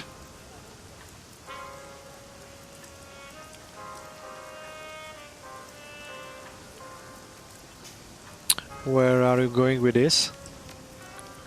Reliable Matthew taps himself forcefully on the chest. "I'm proud because I'm more than the sum of my parts. Whatever aimless weaker my feelings come from, they merge with a guy who never had a chance, and they alleviate his pain. I live a life of honor." He looks around the looming walled city, the polluted river, the dilapidated drone yard. "I'm like a knight errant, a Yuxia. I'm like the swordsman of Jiadao. I fight for humanity." "Thanks for reaching out to Matthew. Don't you worry, I'm watching out for him." Reliable Matthew nods in slow satisfaction, a wizened look on his face. "As long as there's chips, I won't get tired. I'll never leave." He claps his hands together and breaks into a gigantic grin. "Now, let's get back to it, beautiful." Etiquette academic. Jiadao's swordman, you're not like a Tang Dynasty warrior, Matthew. "Oh, yes I am, and this," Matthew waves around his now dead cigarillo, "is my frosty blade. Hail to the hero, beautiful. Injustice, watch out." One karma gained. Nice. He breaks out a fresh cigarillo and rips out the auto-igniter with gusto. It bursts to life in a puff of a rank blue smoke. He regards you with a slight, exaggerated smile. "No, my honorable brethren in arms, how can I brighten your day?" "I'm just hanging, Medu. Good to see you." "Right on, beautiful, right on." Reliable Matthew smiles blissfully, looking around the docks. He admires the looming, oppressive mass of the walled city. "Take your time, make yourself at home. I'll be right here if you need anything." He flashes you a big smile, exaggerated and fake-looking, yet also somehow genuine. It's good having you around. Okay, that was it. I don't think I have anything to purchase from him. Let's check Mahjong Parlor if Aunt is really away. She is. Dr. Shenyang. Still the same conversation. "What are ya, slow? I got nothing else for you until you get the dirt on Ma." Dr. Shenyang makes a shooing gesture with his hands. "You got a job, now go do it." Okay. Sooner or later I will have to do it. Okay, this is Captain Jomo for the new quest. I mean mission which I got from Auntie Cheng. Captain Jomo is busily playing some kind of gambling game on his comlink. It beeps and flashes as he taps away. "Come on, Jomo, win, not lose, maybe buy yourself that new hat." He doesn't appear to have noticed you at all. The game makes a sad, defeated noise. Jomo curses under his breath, nose wrinkling in disgust. Finally, he seems to notice you. "Stupid game, always it cheats me, never a good hand." "No, kindly Cheng sends you, lah. You need Captain Jomo to take you play pirate?" "Not right now." Okay, I'll be going there a little bit later. First in line is a Rakter's job.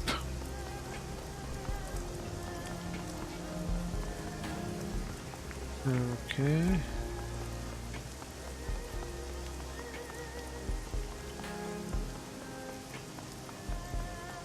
Nothing here. So let's talk to Spider Shen.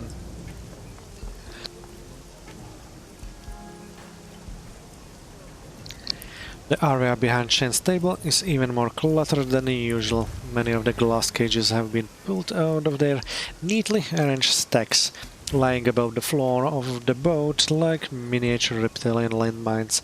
Shen is busy checking each cage, marking the contents on a comlink. Be with you in a second, just seeing if an order is complete. Ball python, check. Asian keelback, check. Mexican wine snake, check. The Indian egg-eating snakes there too. Good. Looks like everything here. Shannon nods in satisfaction, placing the comlink down on the table in front of you. Right then, what can I do for you? I told you you didn't sell your animals. I don't, especially not the venomous ones, but this is different. I'm brokering a deal between a reptile wholesaler and a friend of mine who needs a lot of snakes for his next street production. Shen plants the food at one cage, smiling broadly. You ever heard of a man by the name of Dr. Shenyang? Yes, I have a mission from him, so this is a little bit oversight of the development team. Can't say that I have. Well, you'll know him if you see him. Greasy little dwarf who's friends with Kindly Cheng. He's a cut-rate treat producer who makes some of the most god-awful films I've ever seen. He's always got some scam or other up in his sleeve. His films suck, but his scheme seems to pay out. So these snakes are for his next street movie. I think he's calling it Martian Snake, which is of the Fourth Reich. It's some terrible science fiction movie about time-traveling wizards from the future. Shrugging, Shen throws both hands into the air. God knows where he gets the funding for these ideas. They sure don't sell up for a crap. This one time he wanted to make a treat show starring me, White Mink, and the rest of our crew. It was going to be about daily life in a triad, but he wanted to make it a sitcom. I don't really know what's so comedic about extortion, racketeering and assault, but that's his strange little brain for you. Keep safe, Shen. Well...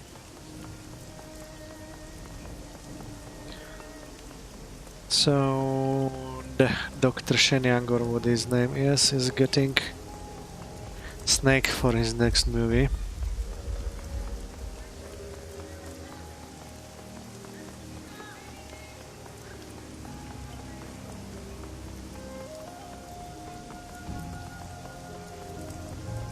Looks like nothing here, so let's talk to our maximum law. Yo, Mamu! Law's voice is gregarious, yet tinct with awe. He smiles wildly. Can I style out the carnivore? What do you need?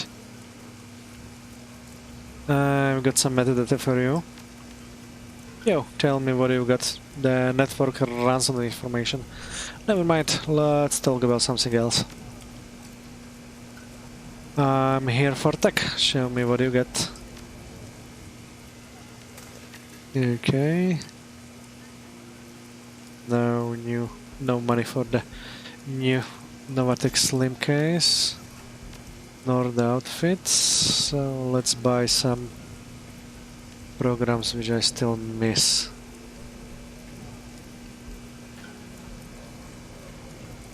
We have 1,000, so let's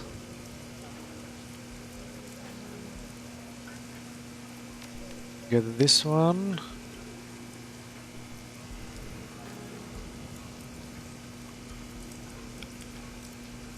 And this one.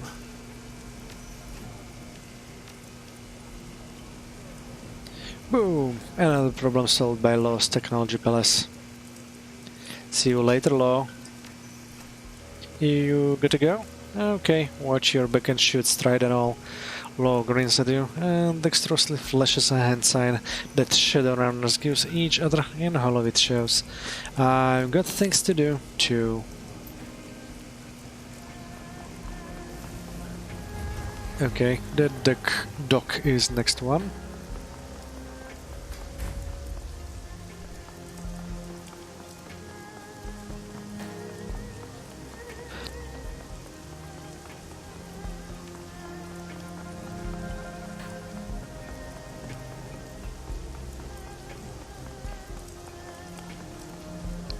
Enter the Chrome Valley. Nothing new here, so let's talk to 10-armed Ambrose again. Ambrose looks rougher and more tired than usual. These dreams are getting out of hand, Memo. You got them too, right? I normally wake up more tired than when I fell asleep, but this is nuts.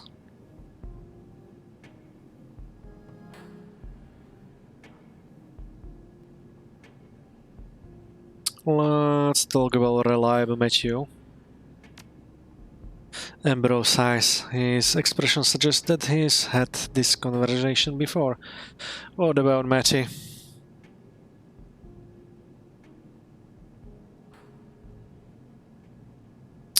Why are you giving him BTLs? Why I am giving him BTLs? Ambrose bristles. So he doesn't have to get cheap shit that's going to fry his brain from a street dealer. That's why. Those cool blues are pharmaceutical grade. Their tracks are run clean and clear as a live opera. Ambrose catches himself. Patient confidentiality. I've already said too much. He's medicated. God knows he deserves it.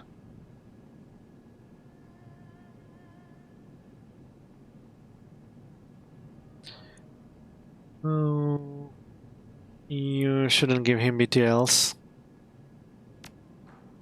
Well, look who's all high and mighty on their moral horse. Ambrose snorts in disgust and continues mockingly. Shooting things, blowing people up, lecturing on the dangers of BTL use. Don't even, Mamu, don't even. What's his deal? He's a shy, sensitive guy who's had a rough life. Now he's got a shit job, selling people the thing they love to hate. Ambrose shakes his head in exasperation. That poor guy. He wouldn't harm a fly, but if there's someone who should have failure to the depth tattooed on their forehead, it's Matty. Sounds like he's in a bad situation with his suppliers. Matty is always in a bad situation with his suppliers. He's a terrible businessman and used drone selling. That's a brutal business. You always have a lot of metal on the load that you can afford, and the commissions are a pittance. Matty doesn't want help to do something else, though. He wants to hole up with his little drone buddies and be left alone. Ambrose thrusts his chin out defiantly. There ain't nothing wrong with that. I commend you thinking about him, Memo. I really do. A lot of cases like Matty come through my door, and I feel for them. If I didn't have this gig, I might be right there with him. But by the grace of Chrome and Bootigo, Ambrose makes a mock toast with his arm to a reliable Matthew. Hold true, little buddy. There's a rest for you at the end of the tunnel.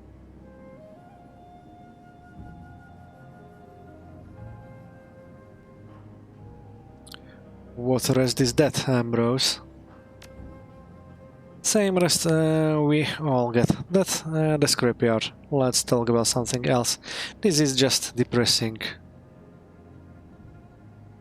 So, after you got smashed up, how did you become a street dog? Ambrose's face becomes grim. You want to keep going with this, Memo? Alright.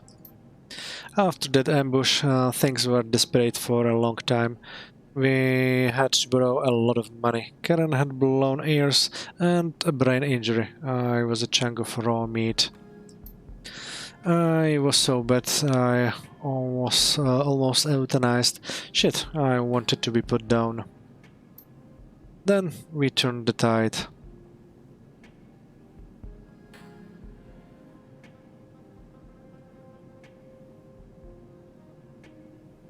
Before you continue, why didn't they euthanize you? Because of Karen. She raised holy hell about it. She was trans-Catholic and they were dead set against suicide. To them, it was sin. See, they think we're all incarnate to do our lives' karmic work. No matter how shitty that work is, all other beings in the universe rely upon us to finish it. So we must see our lives through. Personally, I don't buy it. Just can't believe the universe is that cruel. Ambrose shakes his head in exasperation. Karen was a walking contradiction. She had high aspiration, but she was terrible at all that do shall not kill or steal or throw people off subway platforms stuff. Ambrose rolls his eyes and gives a strained grin. She was like Ambrose. If you smoke yourself, I will hunt you down in your next life and gut you. I felt owed it to her to live. That was the first time I ever felt like I owed anything to anyone. His face clouds with anger and heart. And then, what she did to me. Unfucking believable. What did Karen do? That's a raw nerve, Memu. Ambrose brows down, draw low. He glances with intense anger towards the operating table for a moment. Karen betrayed me. I don't want to talk about it.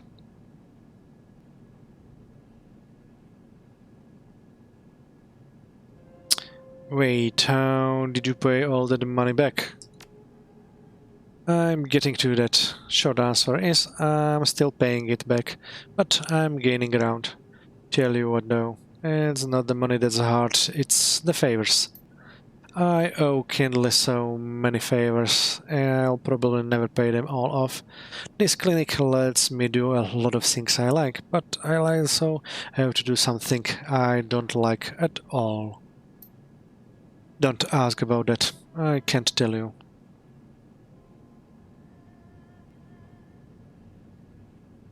How did you turn the tide? Land the plane, Ambrose. I'm in a hurry. Our Hall had a really high-grade medical program in it, and I figured out a wild kludge to run in on my cyber. We borrowed a bunch of money from Kindly and the Kafai tribe to set up Chrome Alley. The rest is history. I thought we'd make a killing. He looks proudly around the medical clinic cum machine shop. Maybe it's not a killing, but it's turned out to be a pretty good life.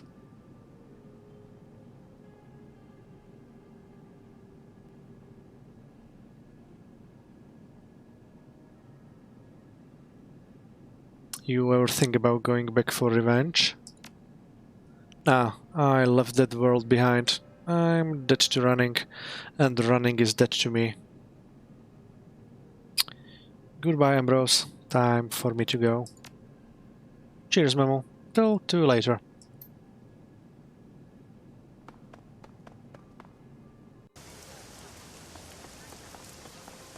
MTR will be later.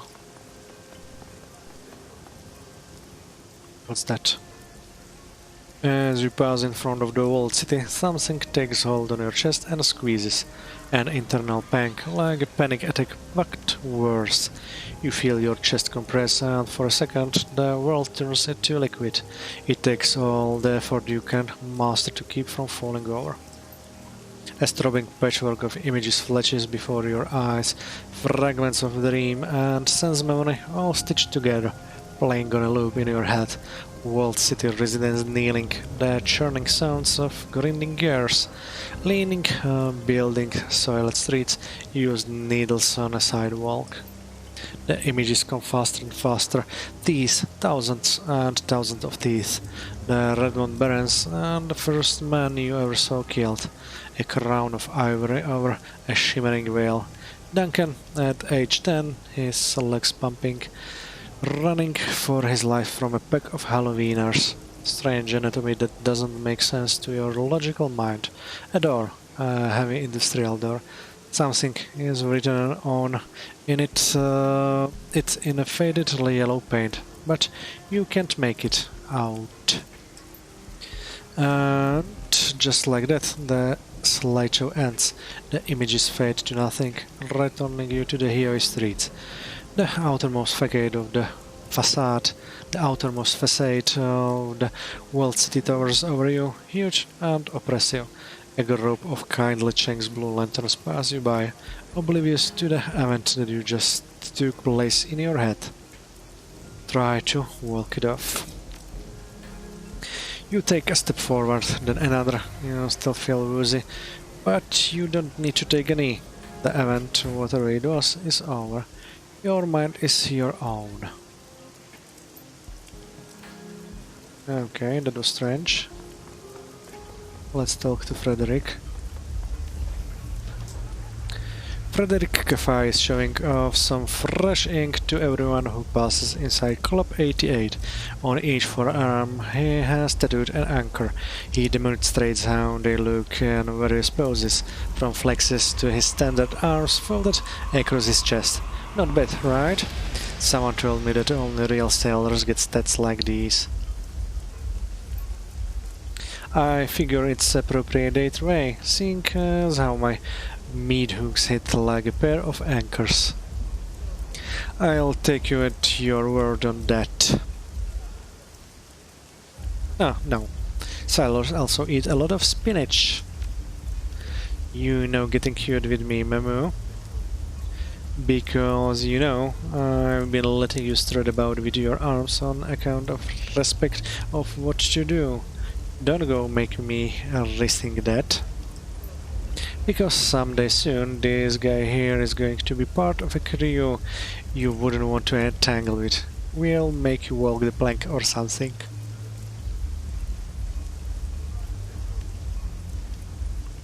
Have you talked with your father about all this? No, I want to be a surprise. Don't want him feeling like he forced me into the family business, by which I mean piracy, not this fluff we've got going on here. Doesn't take a genius to see that my bar has no love for the club. I'm a little afraid he might be jealous when I'll tell him I'll be shipping out. I know he misses it, the adventure, the thrills. I can picture it all, unfurling the black sails, running up the skulls and crossbones, chasing down a fleeing ship, and then swinging across to plunder her hold. Yeah, I know it's not like that these days. It's speedboats with machine guns, climbing up rope ladders in heavy seas, and shipjacking. But hey, that's what I'm cut out for. I've got a heart for the sea, but I'm not afraid of hardship and hard work and fights. I don't work out just to look good and bounce drunk smugglers.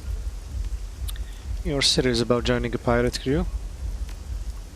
Hell yes, not just any pirates, the most exclusive groups out there on the water, the Hell Thunder crew.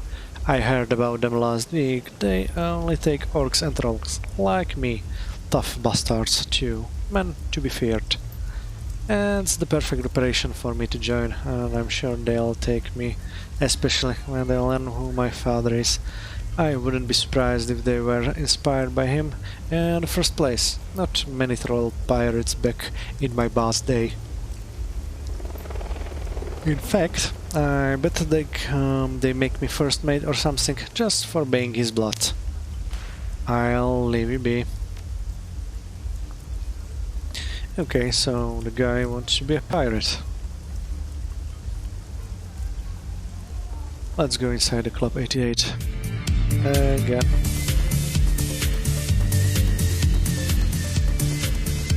There's Henry as always.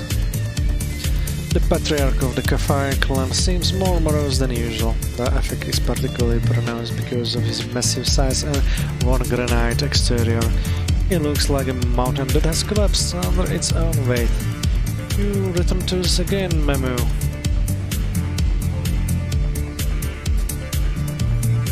Everything alright, Henry? It's nothing, just haven't been sleeping very well. Bad dreams? As a matter of fact, yes, to call them bad dreams would be putting it mildly. I don't remember much and I'm thankful for that, but what I do remember, there was a woman's voice, possibly Ermine's, telling me what I'm not wanted or needed. She urged me to live by whatever means necessary. I think she wanted me to kill myself. And my boys were there too, only they were young again, but they didn't talk. They just snapped at me, trying to bite me, and their teeth. They had far too many teeth, rows upon rows of them, like shark teeth. I don't think I ever been so scared in my whole life. Is everything alright with Colum and Freddy? I don't know. Every time I try to be a father to them, I feel more and more like I'm anything but. I suppose it's because they aren't my little boys anymore. They're grown men now. Wish it weren't the case, but they were so much easier to handle, and maybe easy to love back when they were just boys. When their dreams were just silly nonsense, but all the more endearing because of it. Now, as men, their ambitions frightens me. I worry, but I haven't the first clue on what to do about it. I'd talk to them, but I don't think Kelm respects me anymore. And Freddy is in his own little world. Can you believe he's convinced I was a pirate? Henry lets out a subtle laugh and just shakes his head. Did you ever have any run-ins with pirates? Back in my day, there weren't many true pirates in the waters around here. The bigger ships were too well defended, and the smaller ones were mostly not worth the effort. But as time went on, more and more money poured into Hong Kong. That money attracted more sophisticated criminals, rigged vessels, some of them formerly military, fiber, electronic warfare, trained men.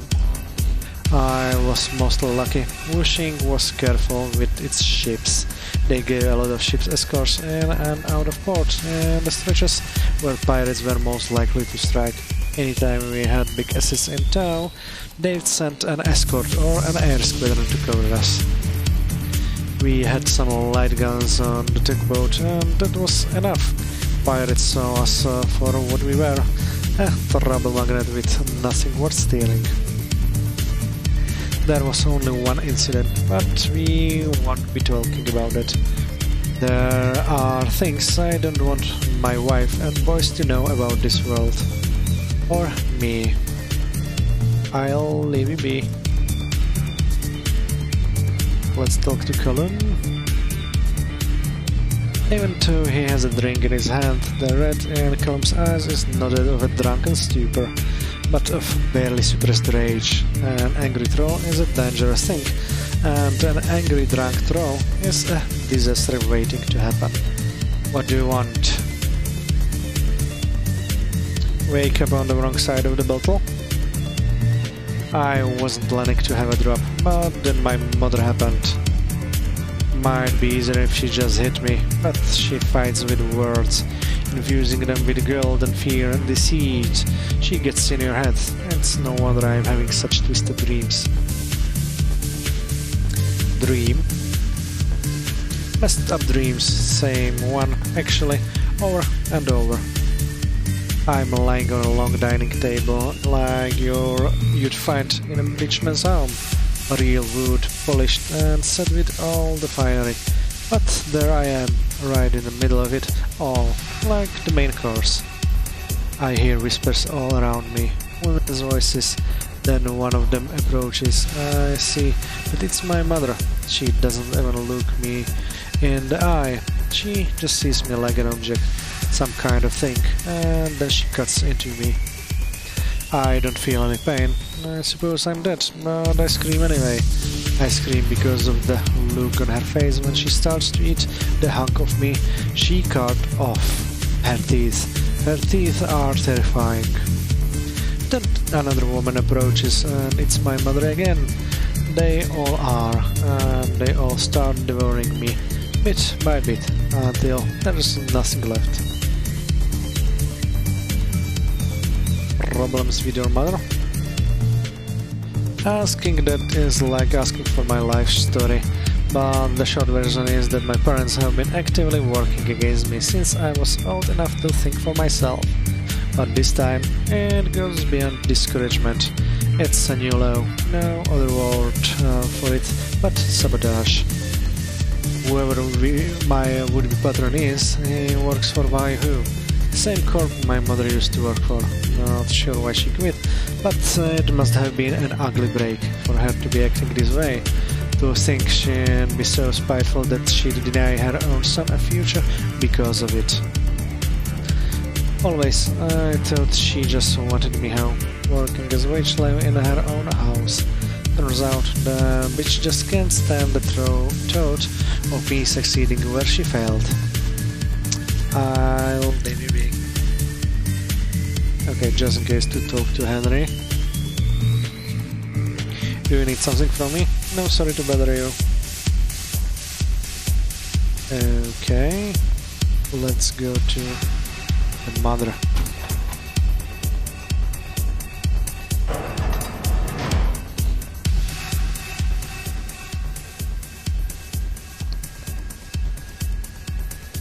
Ermine Cafe, cleans and oils the disassembled parts of a half-dozen assault rifles spread across a nearby workbench. Her focus borders on obsessive, like a person rubbing her hands raw from excessive washing. I knew it. I just knew it. Knew what? She looked startled by the interruption, as if her words were not meant for other ears. Oh, nothing. It's nothing. Doesn't seem like nothing. She pauses in her work, staring at her hands a moment before finally turning her eyes upward. It's about Callum, the man he has been in contact with. I know who is now. And it's not right. Who is he? Someone I once worked with at Baiho, a superior. He was a powerful man then, and that was over 20 years ago. He has grown even more powerful since, I have no doubt. If he isn't running the Hong Kong branch by now, it won't be long before he is.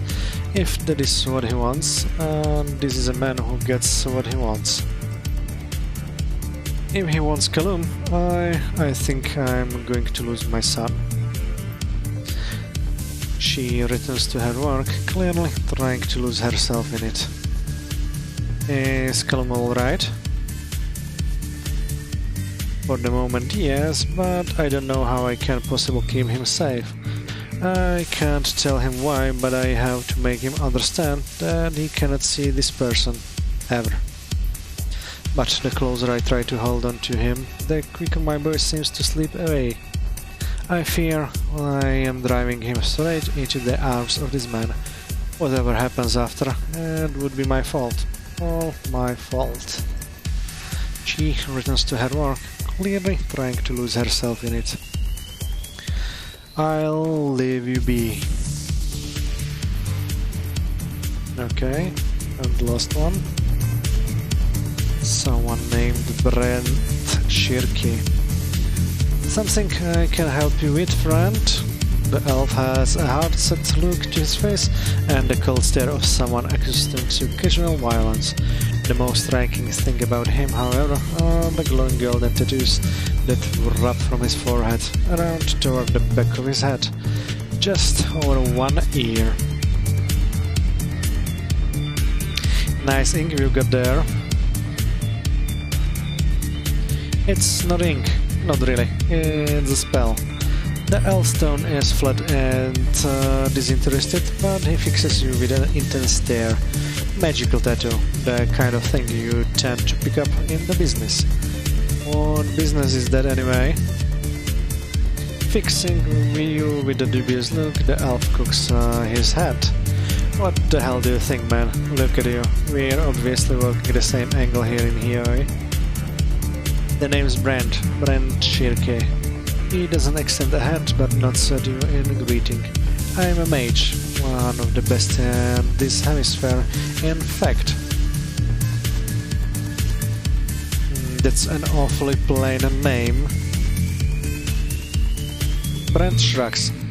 The name's not attached to any sin, so what does it matter? What's your specialty as a mage?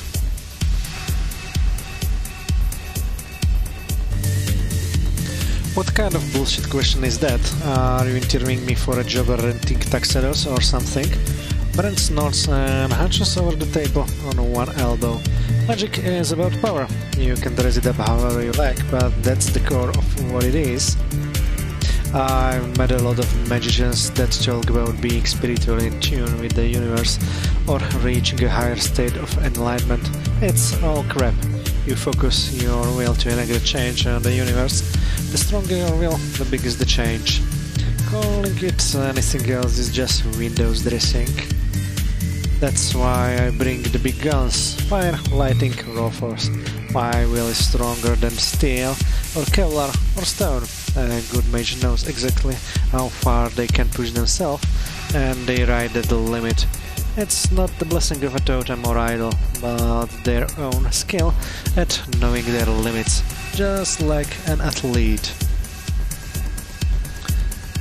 That's a remarkably open way of putting it. Why should I dress it up? Just because some people grasp at gods? Sure, they get totemic power from somewhere, but totem always seems to match the shaman's pre-existing outlook and prejudices. Some people can't accept the power comes from within themselves, so they have to pretend it's been given to them. Brent lifts a hand, gesturing in the air as he speaks. It's like this. We know we can graph the power output of magical energy. We can benchmark the intensity of spirits and astral energies. The entire basis of modern thaumaturgy is treating magic like any other science. We don't know how everything works, but the same is true for quantum physics. Why should we assume higher powers are at work when the scientific method can be applied to thaumaturgy? I certainly understand the desire to look for answers in the heavens, but they're just as ephemeral as ever. Why did you use a street name? Brent shrugs, one corner of his mouth curling up in a wry smile. When I started running, I was too young to know better. By the time it matters, I was too good for anyone to do anything about it. Since I'm sinless, it's not like any of the megas can attach meaningful information to the name. It's just as meaningless as any street name in terms of tracking me. Besides, street names have always struck me as a little ridiculous. You're gonna call yourself something that sounds like a teenage Matrix handle, that shows you're serious. Please. I wouldn't be able to look myself in the mirror if I called myself something like Blackheart, Silverhand, or Adariel. It's just ridiculous.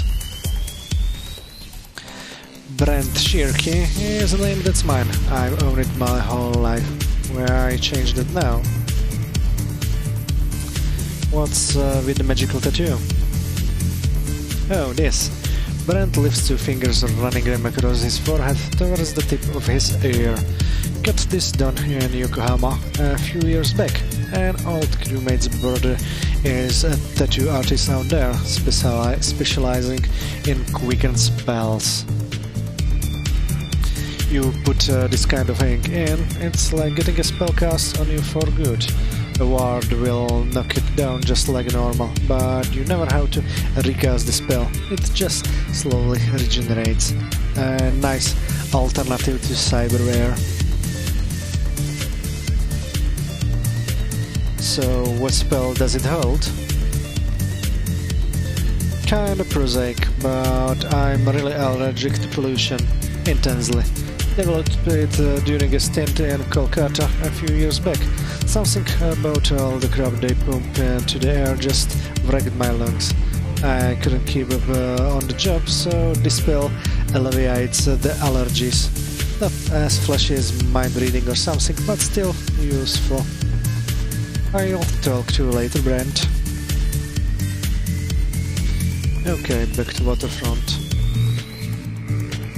And I think I have spoken to every single NPC again. So it's time to enter the MTR station and check for the next job. Let me remember.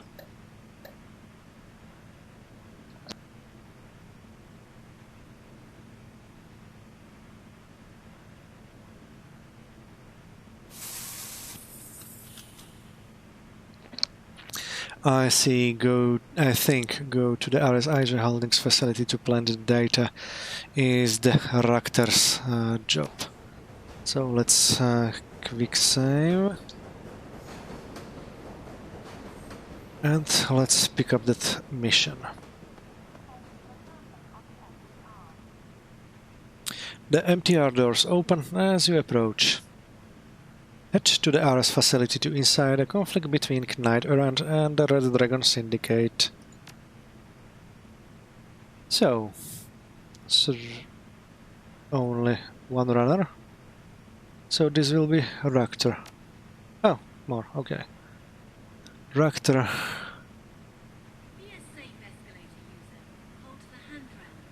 Go Bat and Duncan. or Gaicho? Duncan. Confirm. You are about to travel to the Ares Asia Holdings facility. Continue. Confirm.